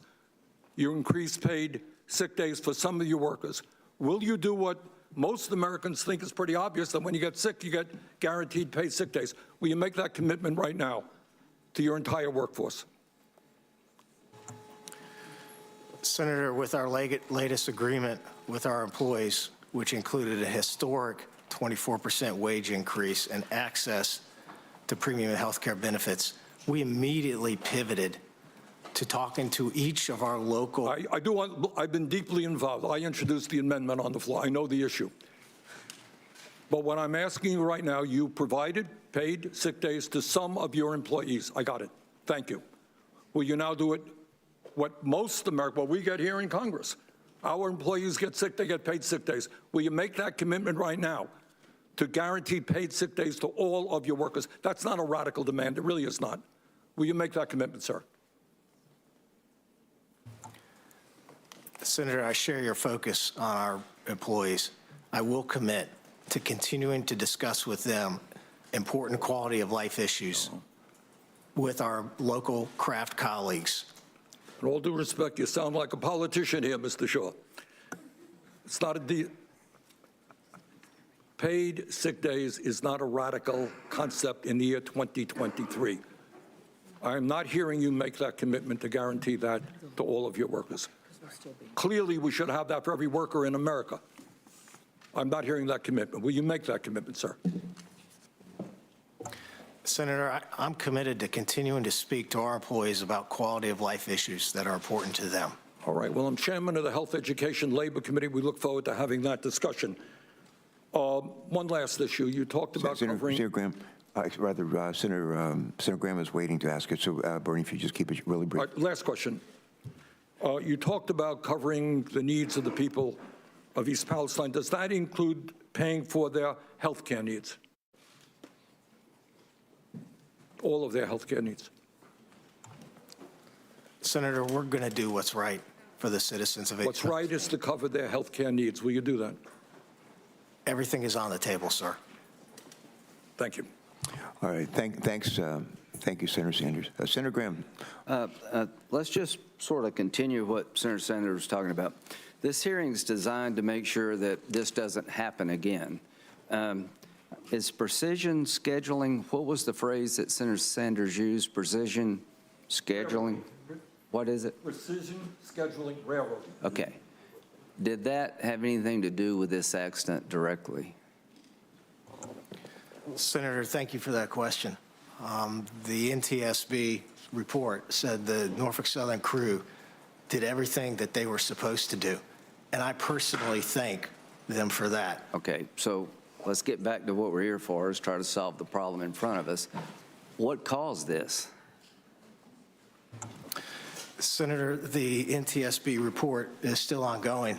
I'm not waiting to act. It wasn't lack of personnel, right? There was no indication that it was lack of personnel. Or that they did anything wrong?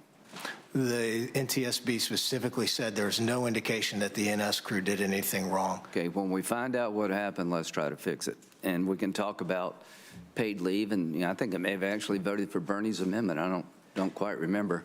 But I want to focus on the moment we have here. How many times have you been to East Palestine? Senator, I've been there 5 times.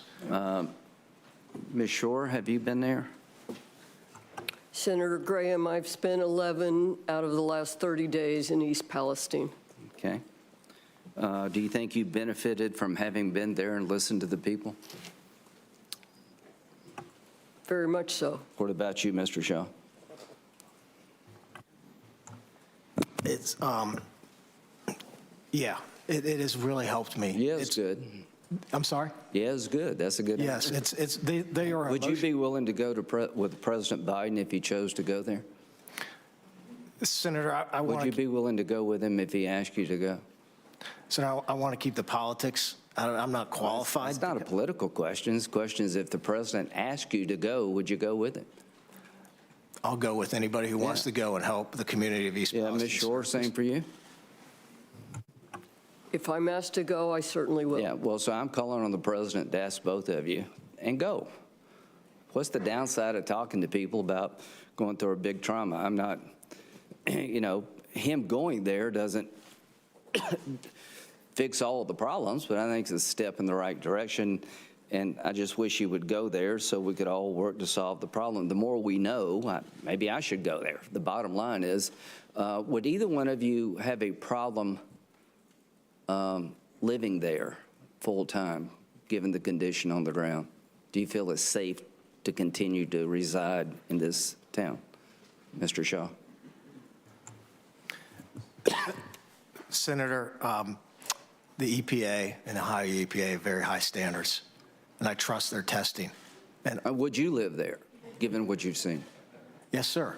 Okay. I believe that the air is safe. I believe that the water is safe. There are hundreds of tests. Okay. There are millions of data points. Okay. They all point to the same thing. And I genuinely enjoy Okay. My conversations with the folks at East Palestine. Yeah, I'm sure they're traumatized, and every time somebody shows up, it's probably good. Ms. Shore, do you agree that it's a safe place to live? Senator Graham, science is EPA's North Star, and we follow the science.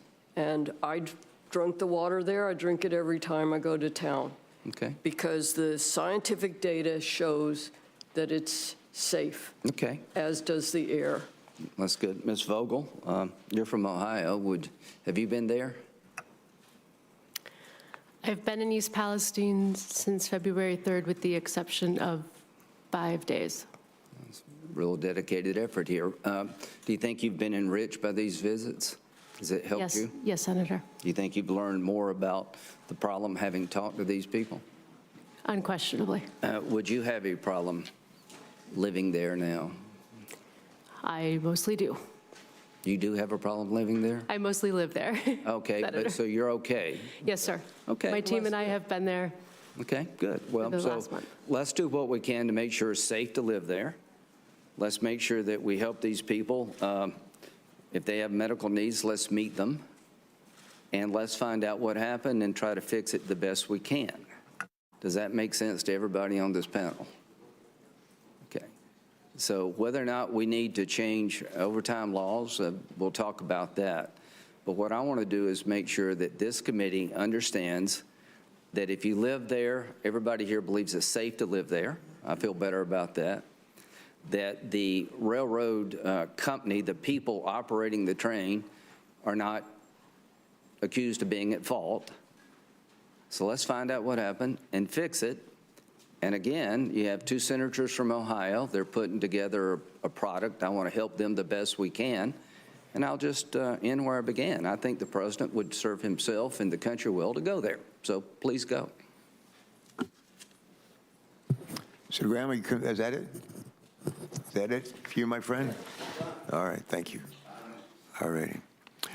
Before I turn to Senator Whitehouse for his questions, let me ask unanimous consent to enter into the record various materials detailing Biden administration's focus on safety and negligence to the community.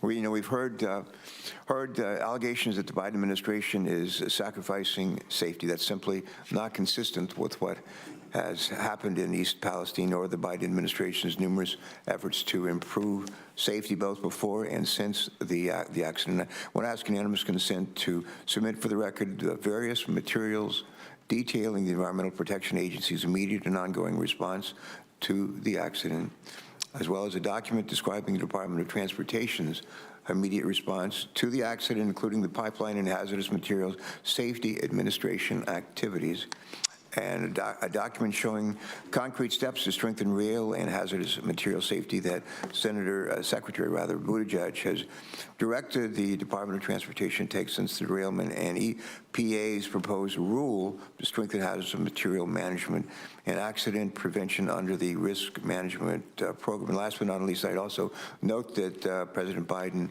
called the Ohio and Pennsylvania governors in the first 48 hours offering assistance. Without objection, Mr. Chairman, while we're in unanimous consent mode, may I ask unanimous consent to add to what you've asked 2 articles, one titled Ohio Train Derailment as a Reminder of Plastics Dangers, another entitled This Deadly Chemical Should Be Banned, and then a pair of articles related to the contractor that has been hired by Norfolk Southern, one entitled Oil Companies Rely on Controversial Firm to Rebut Colorado Health Study, and another entitled The Checkered Past of the Contractor Monitoring the Air in East Palestine, and that would be supplemented by a letter from our new colleague, Peter Welch, back in his days as a House member responding to the oil spill, expressing concerns about this company, CTEH. If I could add those to your list of UCs, I'd be helpful. Is there objection? Hearing none, so ordered. Next, Senator Whitehouse, I think you are recognized for questions. Great. Thank you. Mr. Shaw, the news is reporting that there's just been a significant derailment in Alabama of one of your trains. I certainly hope that all of your team and anybody in the vicinity is safe and well. You may need to look into that, but I wanted to mention that.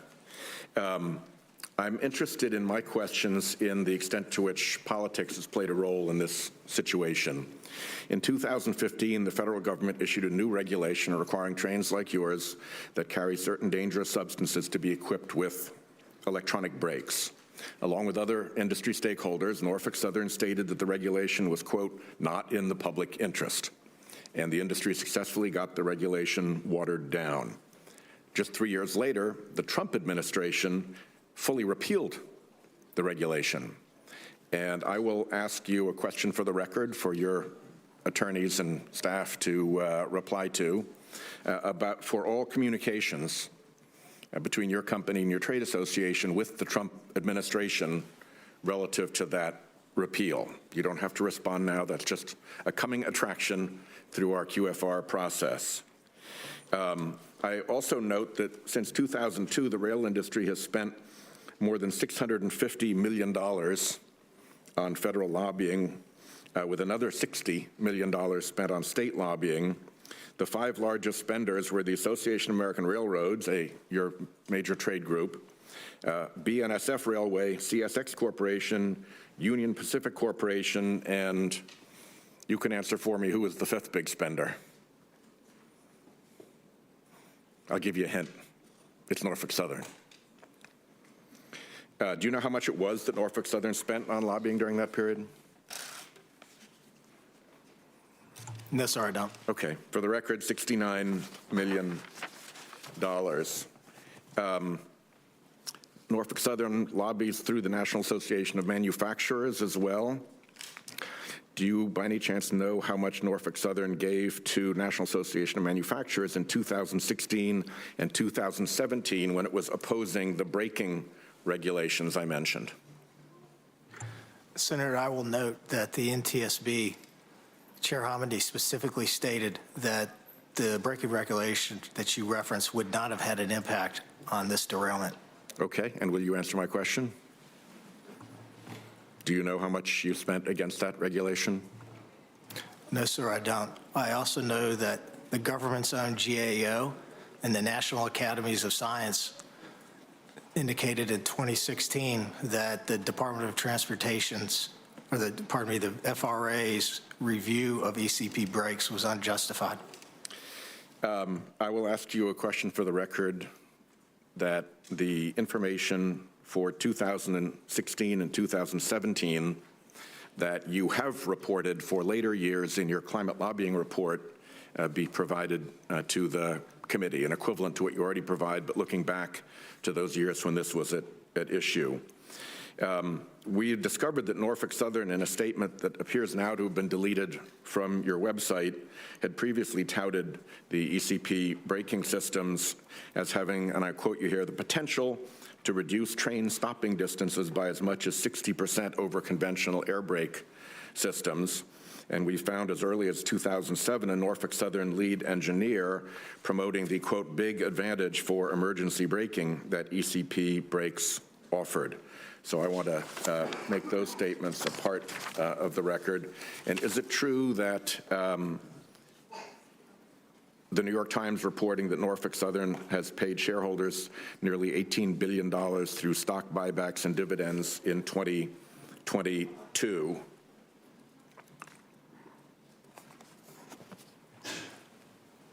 The New York Times is reporting what, sir? That Norfolk Southern paid its shareholders nearly $18 billion through stock buybacks and dividends in 2022. Sir, I have a different perspective on that. Or is the number right? No, sir. Setting aside your perspective? No, sir. Okay. Then let me add to my QFR list your view of what the accurate number is as opposed to the New York Times number. All right? My time is pretty well up, Mr. Chairman, and I hope we can get prompt and complete answers to those QFRs. Thanks very much. All right. We look forward to your responses on QFR's questions for the record, and we'll talk more about that before we conclude. Thank you. I think next is Senator Merkley and then Senator Markey, not to be confused with one another. Thank you very much, Mr. Chairman, and thank you all for bringing your testimony to bear. And I do hope that the derailment that occurred just hours ago, Mr. Shaw, is one that does not endanger another community. Back in 2016, Senator Wyden and I were very involved in pushing for improvements in safety after the derailment endangered the town of Mosier in Oregon. And we found out how much the industry resists improvements in safety. That following year, Norfolk Southern was invited to participate in a conversation with the administration, and they submitted a 23-page submission of rules and federal guidance of things that they wanted safety regulations to be removed. Now, you've noted you're turning over a new leaf in this regard. So can we count on you and your team of lobbyists to push for safety improvements rather than lobbying against those improvements? Yes, Senator, I share your concern and your focus. I don't share my concern. I just want to know, will your team lobby for safety improvements rather than against them? Senator, we will continue to follow science. We will continue to follow data. There are actually a number of areas in which we have invested in safety systems well above government regulation. I'll ask you to submit that for the record. I just really thought when you said turn over a new leaf that I thought you were saying you were going to now support safety regulations. I'm sorry you can't tell this crowd here today that would like to hear that is the case. 3 years ago, Norfolk Southern cut 5 positions in East Palestine that oversaw maintenance of equipment detectors that are used to determine or monitor boxes that measure, sometimes they're called hot boxes, that measure things that are going wrong on the track, including bearing temperature. There's initial reports that defective bearings or overheating bearings may well have been the cause of this particular accident. Will you pledge today to quit eliminating positions and sensors that oversee track conditions, like removing the folks who monitor the hot boxes, and instead add and support those monitors so that when there is something like an overheating bearing, it gets detected and the train gets stopped rather than crashing or derailing? Senator, the NTSB report indicated that all of the hot box detectors were working as designed. And earlier this week, we announced that we are adding approximately 200 hot box detectors to our network. We already have amongst the lowest spacing between hot box detectors in the industry, and we already have amongst the lowest thresholds. I'm delighted to hear that you're adding those back. Thank you. It's also important to recognize those boxes actually have to be monitored, and it's the 5 positions for monitoring them that were eliminated. So I hope in response to the committee, you'll also be able to note how those are being monitored and how that monitoring can be improved. My last question here is that in 2021, your company did $3.1 billion of stock buybacks, and in 2022, $3.4 billion of stock buybacks. And as of December, had another $7.5 billion available to do additional stock buybacks under the $10 billion stock buyback plan. That's quite impressive numbers for any American company. It indicates massive profits. Will you pledge today that you will do no more stock buybacks until a raft of safety measures have been completed to reduce the risk of derailments and crashes in the future? Senator, I will commit to continuing to invest in safety. We invest over $1 billion a year in safety. You noted that you have a list of safety things you'd like to implement. Will you commit no more stock buybacks until those safety improvements are completed? Senator, I will commit to continuing to invest in safety. And you've seen over time the number of derailments, hazardous material releases, and personal injuries has declined. There's always more that we will do, and I am committed to having the best safety culture in the industry. You're coming here with 3 derailments within 3 months, and the average in the industry is 1 per month for the entire industry. So congratulations on maybe some good luck over a few years. But at this moment, your team is the team that has the most derailments in the last 3 months. I just want to note that every engineer understands that if you have brakes on every car rather than just brakes on the front car, that you prevent the accordion-style crashes that you've been having. It's why any truck carrying a trailer has brakes on the trailer instead, so the trailer doesn't flip over the top of it. The industry has absolutely resisted these, trying to deploy their lobbyists to counter every single report about having those multiple brake systems. I understand that it's complicated because, as you noted, you don't own the cars. That makes having these coordinated brake systems. But listen, if we can put people on the moon, we can put brakes on every train car. This is really the single most significant safety factor that could be pursued, and I really hope that you and your company and your industry will take and start taking seriously safety, which we have not seen to this point. Senator, I take safety very seriously, and there are brakes on every car. I can assure you of that.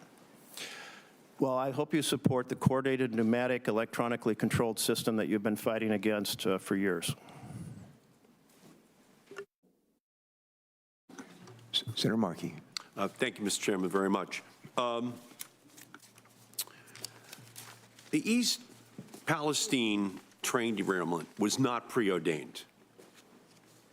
It was preventable. It was a disaster waiting to happen. Corporate greed, outdated railway safety regulations, lax hazardous material standards were all the fuel on a toxic fire that was ready to combust. This was something that was preordained and known about because of all of the rail accidents that happen every year in our country. And unfortunately, innocent, hardworking, working families in Ohio and Pennsylvania were the ones that got harmed by this. Those families were upended, their lives have been changed, doctor bills, veterinarian bills, saw the values of their homes plummet overnight and stayed up late worrying about what this means for their health and the health of their young children in the future. These are real harms. So am I right, Mr. Shaw, that last year the stock buybacks by Norfolk Southern was $3.4 billion? Is that correct? Yes, sir, that's directionally correct. Am I correct, Mr. Shaw, that last year Norfolk Southern made $3.3 billion in profits? Yes, sir. And last year we invested over $1 billion in safety. And last year our accident rate, our number of accidents was the lowest it had been in the last 10 years. Our safety stats, Senator, continue to improve. And I am committed to making Norfolk Southern safety culture the best in the industry. Well, you're not having a good month. You're not having a good month. And it seems like every week there's another accident that Norfolk Southern is a part of in our country. So you may think that you've put in enough, okay? But the facts are saying just the opposite in terms of what is happening. And what I'm hearing from you is just this great confidence that you have in your system. But I'll tell you this, Mr. Shaw. Overconfidence breeds complacency, and complacency breeds disaster.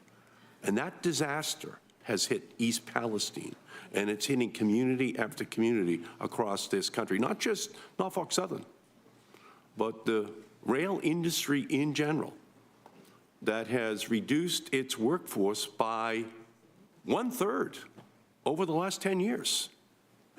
And in that reduction in workforce, there is a reduction in the measure of safety that has to be built in order to guarantee that people avoid these kinds of catastrophes. So let me ask you, Mr. Shaw, about a decision that your company has made. You've chosen an arbitrary 1-mile radius from the disaster site for people to qualify for assistance, meaning some families who breathe the same air, drink the same water, aren't getting the same help. Mr. Shaw, will you commit to providing financial compensation to all affected people, including those who live outside your arbitrarily chosen 1-mile radius around the derailment site? Senator, we've made our Family Assistance Center and payments available to folks within the zip code, within Darlington Township. We've committed. Will you commit to helping those people outside of the 1-mile radius? That's my question. Yes or no? Senator, we already are. You already are? Yes, sir. All right. Well, that's not clear. Okay. Will you commit to compensating affected homeowners for their diminished property values? Senator, I'm committing to do what's right. Well, what's right is a family that had a home worth $100,000 that is now worth $50,000 will probably never be able to sell that home for $100,000 again. Will you compensate that family for that loss? Senator, I'm committing to do what's right. That is the right thing to do. These are the people who are innocent victims, Mr. Shaw. These people were just there at home, and all of a sudden, their small businesses, their homes are forever going to have been diminished in value. Norfolk Southern owes these people. It's an accident that is basically under the responsibility of Norfolk Southern, not these families. When you say do the right thing, will you, again, compensate these families for their diminished, lost property value for homes and small businesses?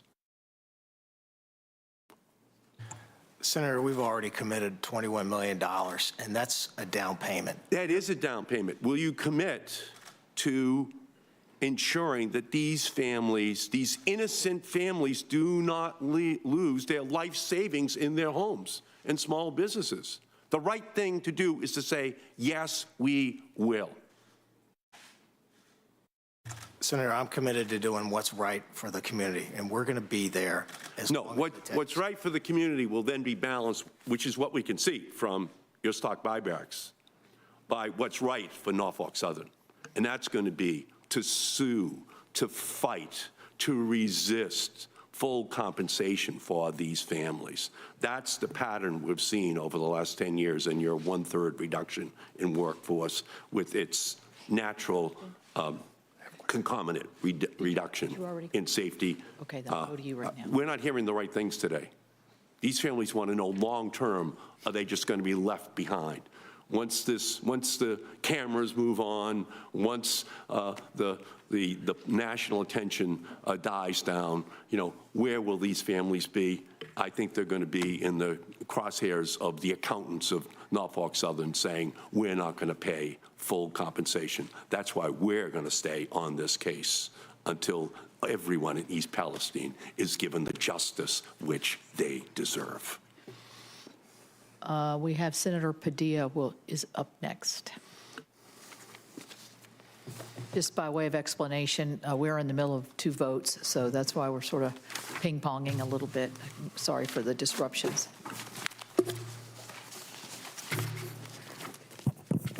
Thank you, Madam Chair. I understand while I stepped away for the votes you just referenced, there's been additional questions about the stock buybacks, which I may have some follow-up on, as well as follow-up to the precision scheduled railroading that I know Senator Sanders, Senator Graham, among others, have raised. But let me actually ask a question of Ms. Shore. Let me just find my place here. In the spirit of holding polluters accountable. So we know what brings us here today is the incidents, plural now, in East Palestine, but I think we can all agree that we need to hold polluters accountable. And I have strong feelings about this personally, having dealt with the fallout of the federal government failing to hold companies accountable for environmental crimes and leaving communities holding the bag. So aside from the loosening of regulations, which we need to discuss and debate, part of the conversation for the rail incident in East Palestine, I want to bring attention to a case in my hometown of Los Angeles. Under the Trump administration, the EPA, your predecessors, the agency you're part of leading, along with the Department of Justice under the Trump administration, supported a bankruptcy plan that let the corporate polluter known as Exide evade criminal liability and responsibility to clean up decades of toxic dumping, and as a result left California taxpayers on the hook for the largest environmental cleanup in our state's history. So my question, Ms. Shore, is how will the EPA ensure that what happened during the Trump administration, what they inflicted on the Los Angeles communities surrounding the Exide plant, isn't repeated in East Palestine? Thank you, Senator Padilla. On February 21st, EPA issued a unilateral administrative order. It's one of the most powerful enforcement tools that the agency has under the CERCLA, the Comprehensive Environmental Recovery, Compensation, and Liability Act, that will hold Norfolk Southern accountable to pay for all the costs of the cleanup and restoration in East Palestine. If the company doesn't comply with EPA's order, then EPA can step in, continue the work so there's no disruption in the essential cleanup, and assess 3 times the costs as penalties. It's a tool that EPA has used effectively in the past, and we will be vigorous about holding the company accountable. Okay, thank you, because again, we saw what I would consider a worst case study, not a best case study, when these settlements completely leave polluters off the hook for the damage that they've taken. I know that was a prior administration. Policies have changed under the current administration. We're working to embed that environmental justice lens as well, not just at EPA, but within the Department of Justice, and hope to make it permanent. Want to come back to Mr. Shaw here for a few questions on, as it pertains to your workforce, inspections and maintenance.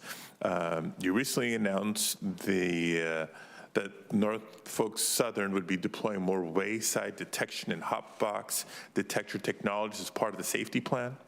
And I apologize if this is a little bit redundant with the questions that have come up prior in the hearing, but I think I have some specifics I want to get to. From what I understand, the company has also reduced its workforce by nearly 40% since 2015.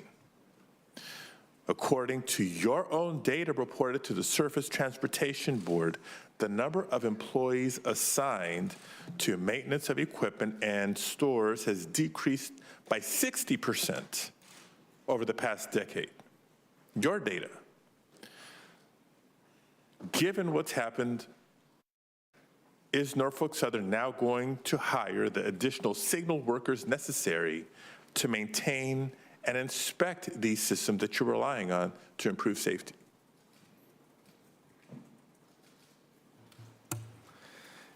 Yes, Senator, thank you for that question. The NTSB report was very clear that our hotbox detectors were working as designed. We have taken it upon ourselves to install more hotbox detectors as needed. Senator, I became CEO of Norfolk Southern 10 months ago. And Senator, ever since then, we've been on a hiring spree. We are aggressively hiring employees.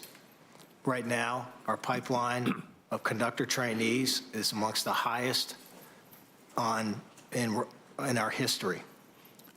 And I'm not going to stop. So let me be specific. You say you're on a hiring spree. I want to be specific to the signal workers necessary to maintain and inspect the systems. Senator, if we need to hire more signal workers to maintain and inspect the signals, we will absolutely do. Let me ask you this question, and I don't know if you've worked the line or at least walked the line, but how many sensors or length of track are assigned to each worker? Senator, I don't have that specific information. Do you know if workers are specifically dedicated to the inspection and maintenance of these technologies, or if it's just one on a long list of responsibilities they may have in the course of a day? Senator, I don't know the specifics to that. I'm happy to get that information to you. Well, let me tell you why I ask. According to the AFL-CIO's Transportation Trades Department, the amount of time carmen have to inspect each car in a train has been reduced by 2/3. From 3 minutes to now just 60 seconds per car. 60 seconds. Do you know how long it takes to walk the perimeter of a single car? You think 60 seconds is enough to not just walk the perimeter of that train car, but does that leave enough time for an actual thorough inspection?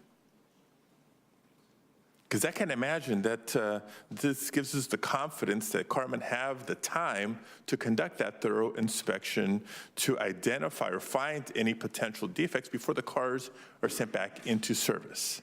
So I know initial reviews and studies have said the sensors were or weren't working as you mentioned, but the investigation is not complete.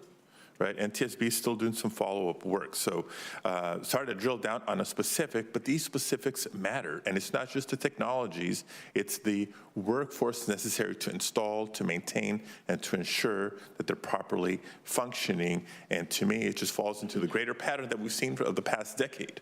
Workforce overall reducing, corporate compensations to stock buybacks on the upswing when the workforce that keeps the trains running and running safe is what's being compromised. I know my time is up. Thank you, Madam Chair. Senator Stabenow. Thank you very much, Madam Chair, and thank you to everyone for being here. This is obviously incredibly serious. Mr.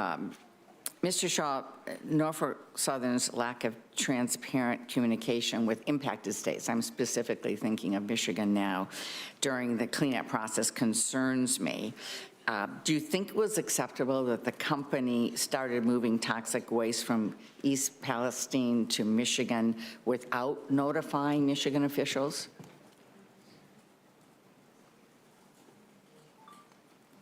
Michigan officials were not notified. Senator, working with the EPA, we were taking product to facilities that were specifically designed to handle this type of material. But Michigan officials, the governor, myself, Senator Peters, Michigan EPA, and so on, were not notified before that happened. And so let me just say that that's why I'm really glad the EPA is now overseeing this process going forward, because that's not acceptable to us in Michigan. And so, Administrator Shore, moving forward, can I count on you and the EPA to work with us during the cleanup process so we can make sure Michigan families aren't put in danger?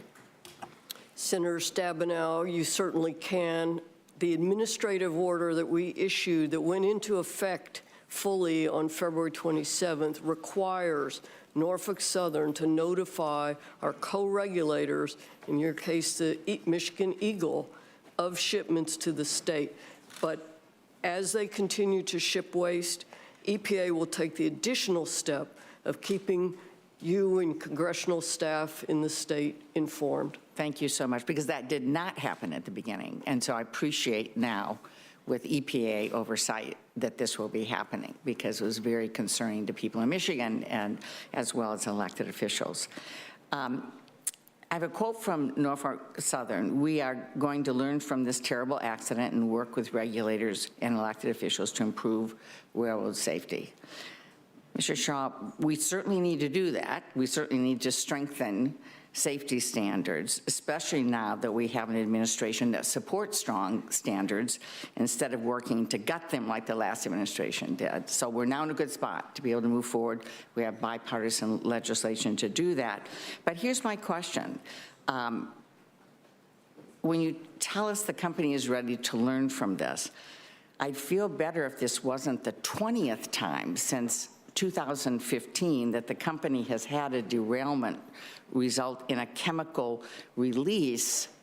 And it's my understanding that the 21st incident almost happened in Van Buren Township in Michigan just 2 weeks after East Palestine. So my question is, great that you're saying you're going to learn from number 20. What did you learn from number 19?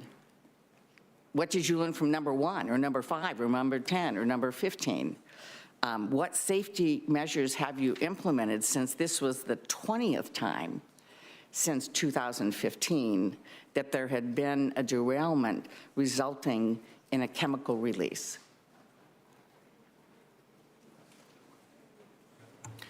Senator, I think that's the right thing to focus on, and I'm focused on it too. We invest over $1 billion a year in safety, and you've seen over time the number of derailments and hazardous material releases and personal injuries decline. We will continue to get better, and I'm committed to creating the best safety culture in the industry. Just this week, we announced several new initiatives to enhance safety, which included more hot box detectors across our network, partnering with other railroads to share best practices on hot box detector technology. We are also putting up a machine visioning portal that can catch things that the human eye can't, developed in partnership with Georgia Tech. There are a number of different areas in which we are investing in safety. I am very confident in the NTSB process, which is focused on, right now, a wheel bearing that failed and noted that the Norfolk Southern crew and the hot box detectors and the track were all operating as appropriate. I'm not waiting for the full response, and you're seeing action right now. I appreciate that. I think it's probably hard for families and businesses in East Palestine to hear this, though, when if that had been done in response to number 18 in the derailments, or number 15, or number 4, or any of those, we wouldn't have had number 20, which is what's happening to the community right now. And my heart goes out to them and what they're having to deal with. And frankly, having had these different but similar situations with toxic substance in Michigan and so on, this is going to take a long time for them to be able to recover. And so this is number 20. I don't want number 21 in Michigan or any place else for that matter. And we've talked a lot about the investments that you're looking at and making in the community, which you need to do legally, morally, ethically, in every which way.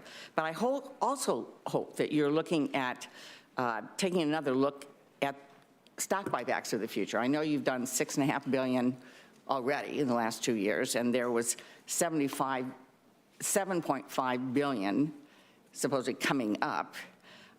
It'd be a better use of that money if, in fact, you were investing in aggressive, responsible safety measures and making this community and any other community whole.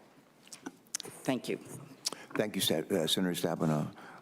We've got a couple of questions, and then Senator Capito is going to ask some questions, and then we'll probably go to a closing statement. But last August, EPA proposed, this would be a question, I think, for Administrator Shaw and for Mr. Shaw, for both of you. But last August, the EPA proposed to amend its regulations for the risk management program, as you probably know, which is an important program to help businesses avoid and address hazardous chemical accidents. EPA's proposed changes would improve the accident prevention program, enhance emergency preparedness, and increase public availability of chemical hazard information. The goals of these changes is to improve public awareness, and to improve preparedness, and to improve safety. However, the Association of American Railroads, I'm told, of which Norfolk Southern is a member, submitted comments to EPA expressing concern about the proposed changes. Those comments assert that the safety requirements that EPA proposed would, this is a quote, have limited use, close quote. And let me just ask Administrator Shaw, can you explain how the risk management program and EPA's recent proposed changes will help protect the health and safety of first responders and the local community? And then I'll turn to Mr. Shaw. But Ms. Shore. Oh, sure. Yeah, Administrator Shaw, can you explain how the risk management program and EPA's recent proposed changes will help protect the health and safety of first responders and the local community? Thank you, Chairman Carper. Certainly, accident prevention is a top priority at EPA. The risk management program rule has been successful in reducing the frequency of accidental releases at regulated facilities. But as I understand it, it doesn't pertain to rail transport. So there's work that we can do there to try to protect first responders who are responding to derailments and releases resulting from rail accidents. Okay. Mr. Shaw, does Norfolk Southern oppose EPA's proposed changes to the risk management program to enhance our preparedness for chemical accidents?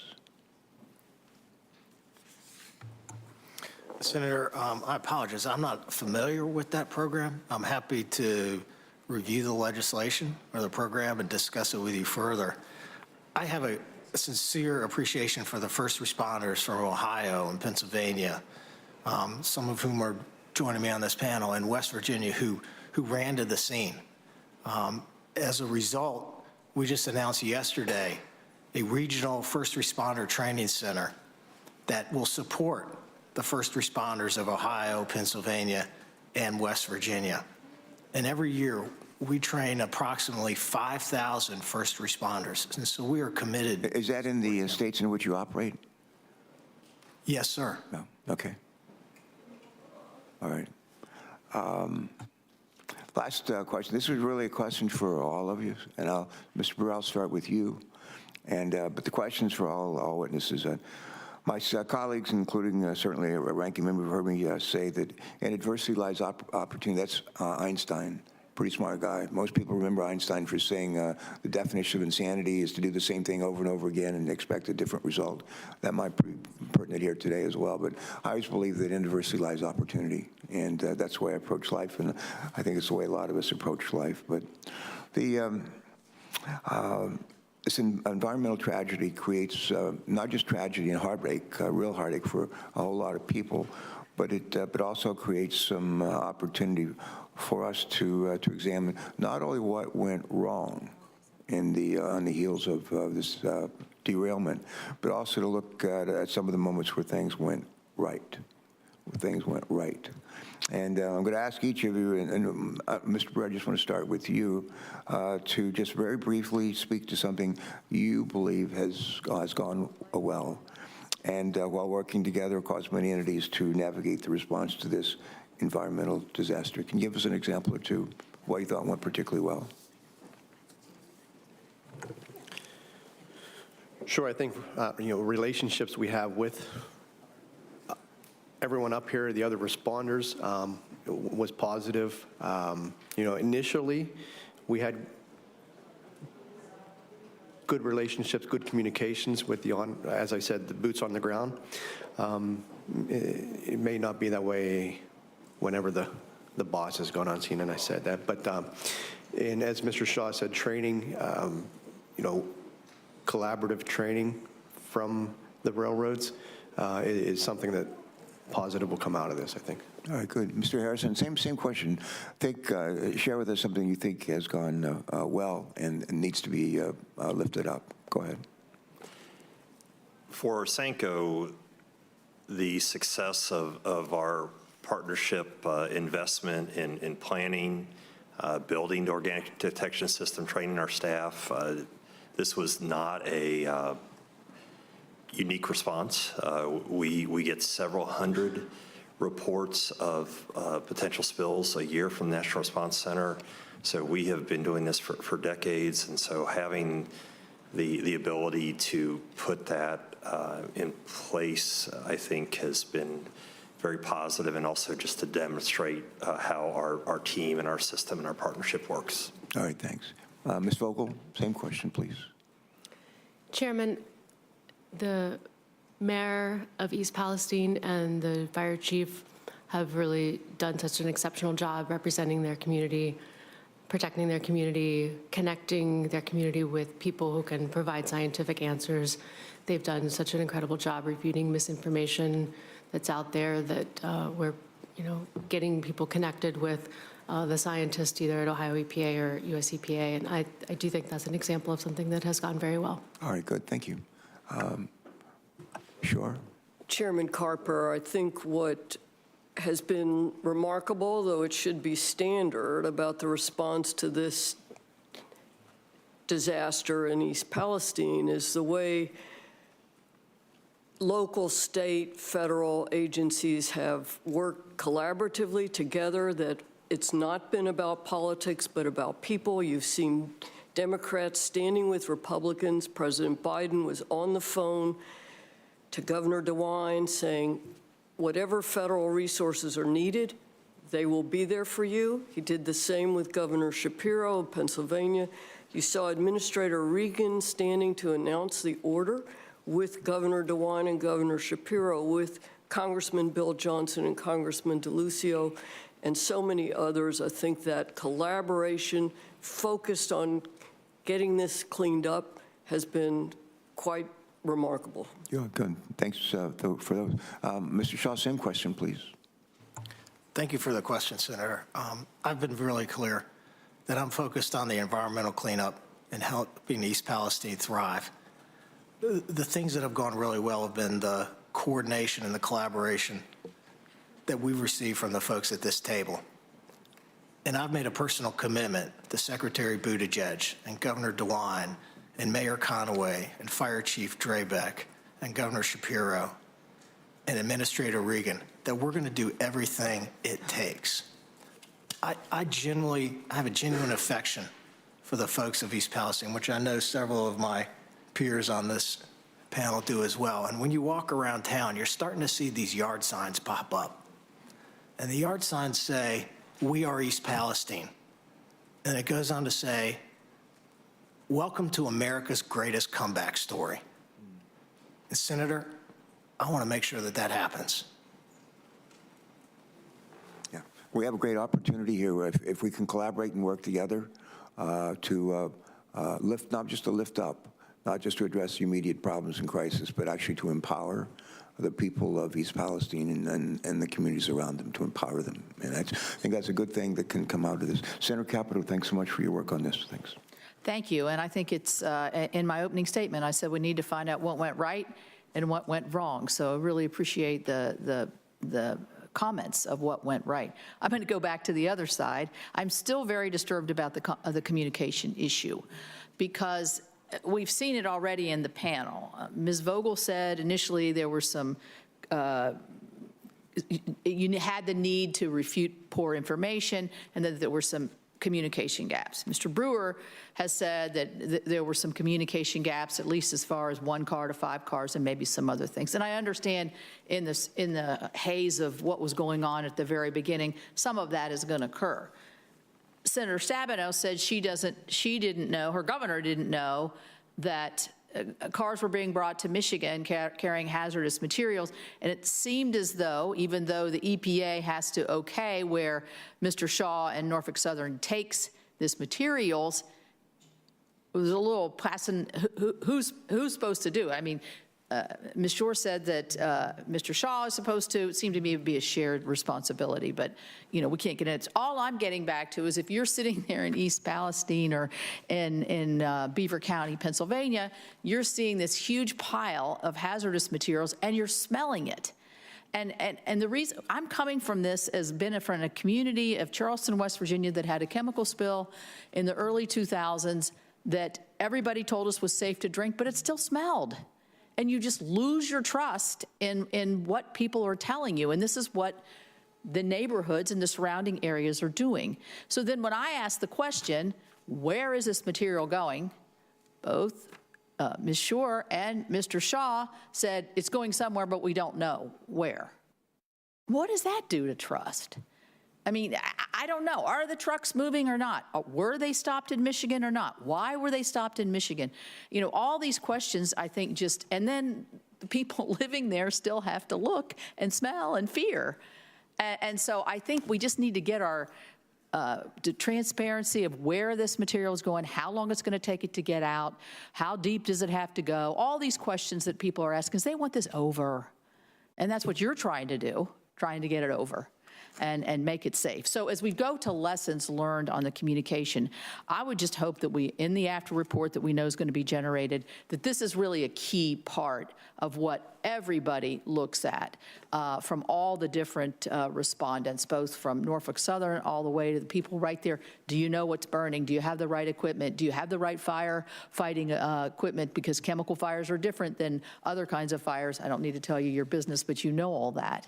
And so I'm still very concerned about the communication aspects, and I know Governor DeWine has been right there front and center, and I want to thank him for that, and you all too. So that's my comment there.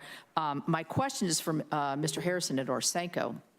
The reason I'm interested in this is because that Ohio River feeds a lot of our water systems in West Virginia. So what's coming down through there and through is so critically important. Orsenco does a great job. I know you did multiple testings, but why were you uniquely positioned to respond as well as you did? Your information was coming out quickly. Your tests were coming out quickly. My understanding is your tests and Ohio's tests were coming out much more quickly than the EPA's test. Is there truth to that? And why can you come and respond as quickly as this? We need your microphone. In Orsenco, I appreciate that. We have been working to protect the Ohio River as a drinking water, industrial water supply for 75 years. And so through our preparations, I have a great team of 22 professionals and our partnerships. We've been doing this for decades. And so as we work with the drinking water utilities, we have a partner, Greater Cincinnati Water Works, that ran companion testing with us. So we had results that we could put on our website that went through proper QA/QC very quickly. We had the encouragement of Governor DeWine and Director Vogel to get that up there as soon as possible. And so we've been doing that. We've been able to show a map of where the sampling is occurring, and we've been able to update that as we get new results from Greater Cincinnati Water Works. And then we also have our screening data. So this is something that we prepare for. We work closely with our 30 drinking water utilities, our state agencies. And so although this is certainly a challenge, we respond and work through numerous spills. And so this is through preparation. Anybody want to comment on my communication tirade I just had? Is there a ways to improve that? Or am I over-exaggerating? I'm just looking at it from the eyes of a homeowner sitting in East Palestine, seeing this mess in front of them and trying to figure out when can I make sure that I can bathe my child in the water and feel that it's 100% safe? So do you all have any suggestions here on how to make communications better, quicker, faster, more accurate? Because if you leave a gap, you see what happens in the gap. Ms. Vogel, did you have a suggestion? Senator, I can comment on one thing that Governor DeWine began doing about 2 weeks ago, is putting out a daily an email and posting on the website a press release that goes out daily that contains all of the facts that you're talking about, to say where exactly the waste is going, how much is going off-site, what sampling data is back, what test results are back. Exactly to your point, to make sure that we are providing good information on a daily basis. Anybody? Mr. Shaw? Yeah, Senator, similarly, we set up a website, nsmakingItright.com, which has very similar information. It also has updates on how to get in touch with us, how to reach the Family Assistance Center. It points folks to the EPA website and testing data, the Ohio EPA testing data, and I'm asking for input from the citizens of East Palestine every day on how to make that website better. Anybody else? All right, thank you all. Ms. Shore? Director Shore? Ranking Member Capito, I just want to add that under the order, Norfolk Southern submitted a very comprehensive work plan to the Unified Command late Monday evening. It's being reviewed, and I've asked our team on the ground to issue weekly notices of here's the work plan for the week. Here's what you can expect to be done as residents. Here's what you may be seeing or hearing or smelling. Here's who to call if you have questions. And going forward, we will have that weekly work plan available so residents in the community know what to expect. So I guess what I'm gleaning from this, and then I'll stop, Mr. Chair, is maybe these daily progressions of what's going on should, try to start as close to day one as possible, so you don't have these gaps in communications and misunderstandings and all of that. But I appreciate all of you coming. Thank you for what you're doing for the great citizens of Ohio and Pennsylvania, and we're right in there, right in between. So we appreciate that. Thank you. Let me just say, Senator Capito, how much I appreciate your work on this. I want to thank your staff. This has been very much a team effort, and I want to thank the majority staff as well. One is sitting to my right, the other is sitting to my left, but they're really a team, and I'm proud of that teamwork, and we're stronger together. I want to ask a question, if I can, Ms. Shaw, if I can. My staff just handed me some information about a Norfolk Southern train that we heard about just a little bit ago today, derailed in Calhoun County, Alabama. There are 30 train cars on the train. All were empty. Fortunately, the local sheriff has reported there are no injuries, there are no property damage. And so that's a good news, bad news story. But I spent a lot of my life in the Navy and airplanes and thought a lot about safety. And my wife worked for DuPont for many years, and she was very much involved with the safety company, as you may know, and she thought a great deal about safety. When you look, and I might have this wrong, but we had the disaster at East Palestine around February 3rd. We had Springfield, Ohio, beginning of this month, Cleveland, Ohio, where one of your employees' lives was lost. And now the incident in Calhoun County. I understand the National Transportation Safety Board is going to be examining the safety culture of Norfolk Southern, and you probably welcome that. And if I were in your shoes, I would. But it's more than disconcerting; it's concerning, and it's a trend that is troubling to me, and my guess is troubling to you as well. So I hope that it'll get the kind of serious attention that it needs. When I was walking into the hearing, I was asked by the press, I'm sure Senator Capito was what we hope to accomplish here. And I mentioned I had several questions that I wanted to see answers. One of those, what went wrong? How did this all happen at East Palestine? How did it happen? What went wrong? What are we doing to help the families whose lives have been upended and in any number of ways?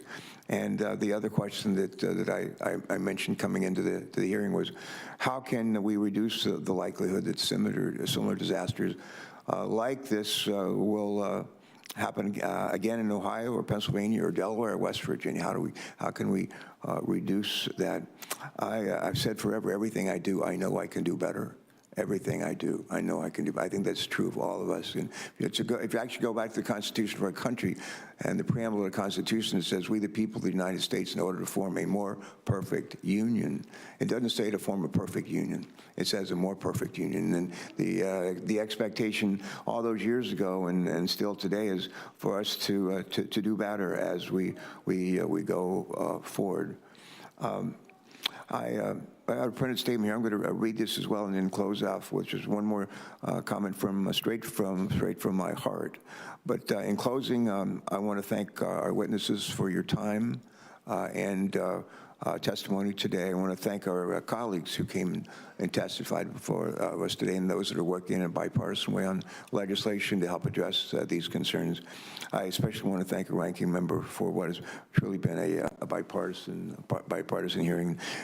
People around the country who thinks we never work together here, we don't accomplish anything, cooperate on anything, they'd be pleasantly surprised if they could be in this room with us most of the year. That's the way we work together and we get a lot done. But today's hearing provided some much-needed answers for the American people. We've learned more about what happened the days and weeks after the Norfolk Southern train derailment and subsequent release of chemicals. We've also learned that EPA and its state partners were on the ground within hours and still there today. We've heard from local officials that Norfolk Southern poorly communicated with them initially, and that created mistrust in the community, at least initially. And the other thing, one of the things I'm concerned about, I'm not a big fan. I said, Mr. Shaw, yes, no answers. That's not usually my style. But I didn't think we heard as many unequivocal yeses as I might like to have, and we might want to revisit that at another time. This doesn't help to alleviate the community's mistrust, but I'm relieved to hear the testimony regarding the safety of air and water and the attentiveness of federal, state, and local responders. And I hope the community feels that they've gotten some answers today. And I'll say this again, we stand with the people. We stand with the people of East Palestine and surrounding communities. And I commit, and I know I speak for this Senator Capito, I commit to hold Norfolk Southern Street to the fire to make sure that this community is made whole. There's clearly a lot more to discuss with respect to safety for rail and hazardous materials, and I expect the Commerce Committee will pursue these questions in the next few days in their own hearing on this topic. I think it was Bill Gates who once said, it's fine to celebrate success, but it's more important to heed the lessons of failure. Think about that. It's fine to celebrate this success, but it's also important to heed the lessons of failure. And in this circumstance, I believe we must heed the lessons we learned today about this disaster. American lives and livelihood depend on that. If we're smart, and if we'll put our differences aside and work together to support the impacted communities in collaboration, and collaborate on policies that will ensure an accident like this doesn't happen again. Before we address, I need to do a little bit of housekeeping, and I just ask unanimous consent to submit into the record some materials related to today's hearing. That include the letter from the governor of Pennsylvania, who I talked with over the weekend, and I referenced that in that letter and earlier, but the articles and also independent analysis related to the accident. Senators are going to be allowed to submit written questions. We call them QFRs, questions for the record, through the close of business on Thursday, March 23rd, and we'll compile those questions and send them to our witnesses, to all of you, and we'll ask that you reply by Thursday, April the 6th. Last thing I want to say, my mother was a deeply religious woman. She would drag my sister and me to church in West Virginia, where we were born, and we're drag us to church every Sunday morning, every Sunday night, every Wednesday night, and every Thursday night.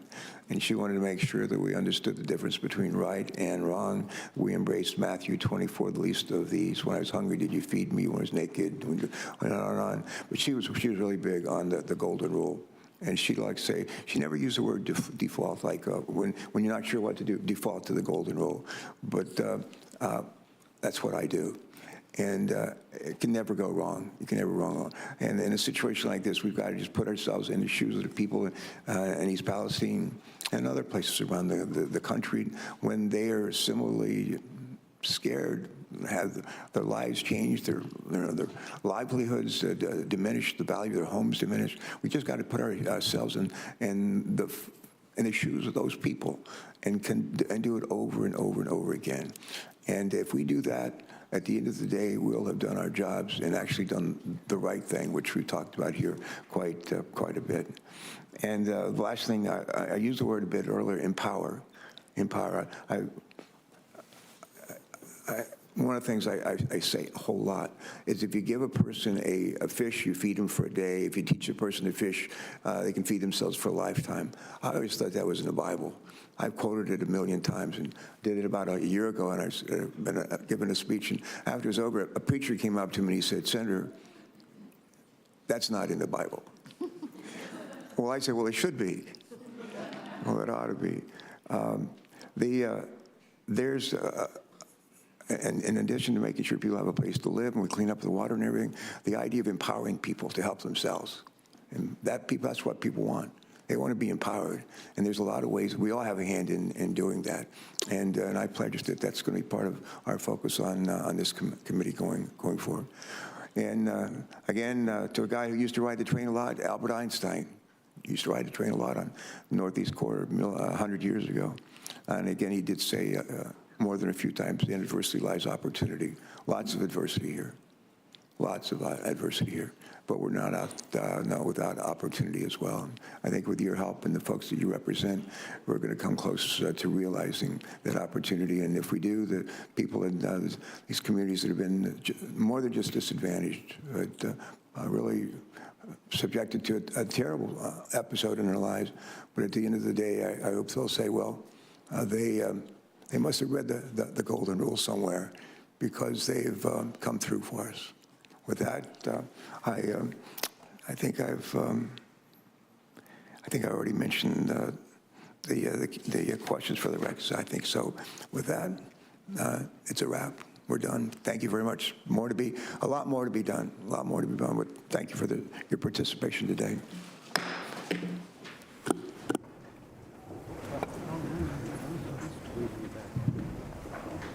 Well, you got another one down.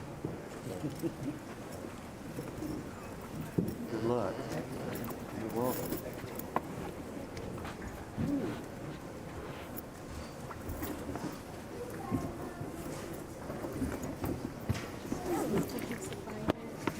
Yeah, sure. Of course.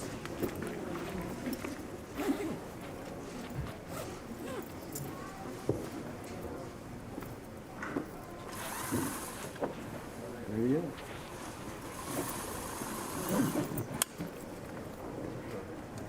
Shab. Nice talk. Thank you. Sure. Good talking to you. Look, congratulations to you. Shab there.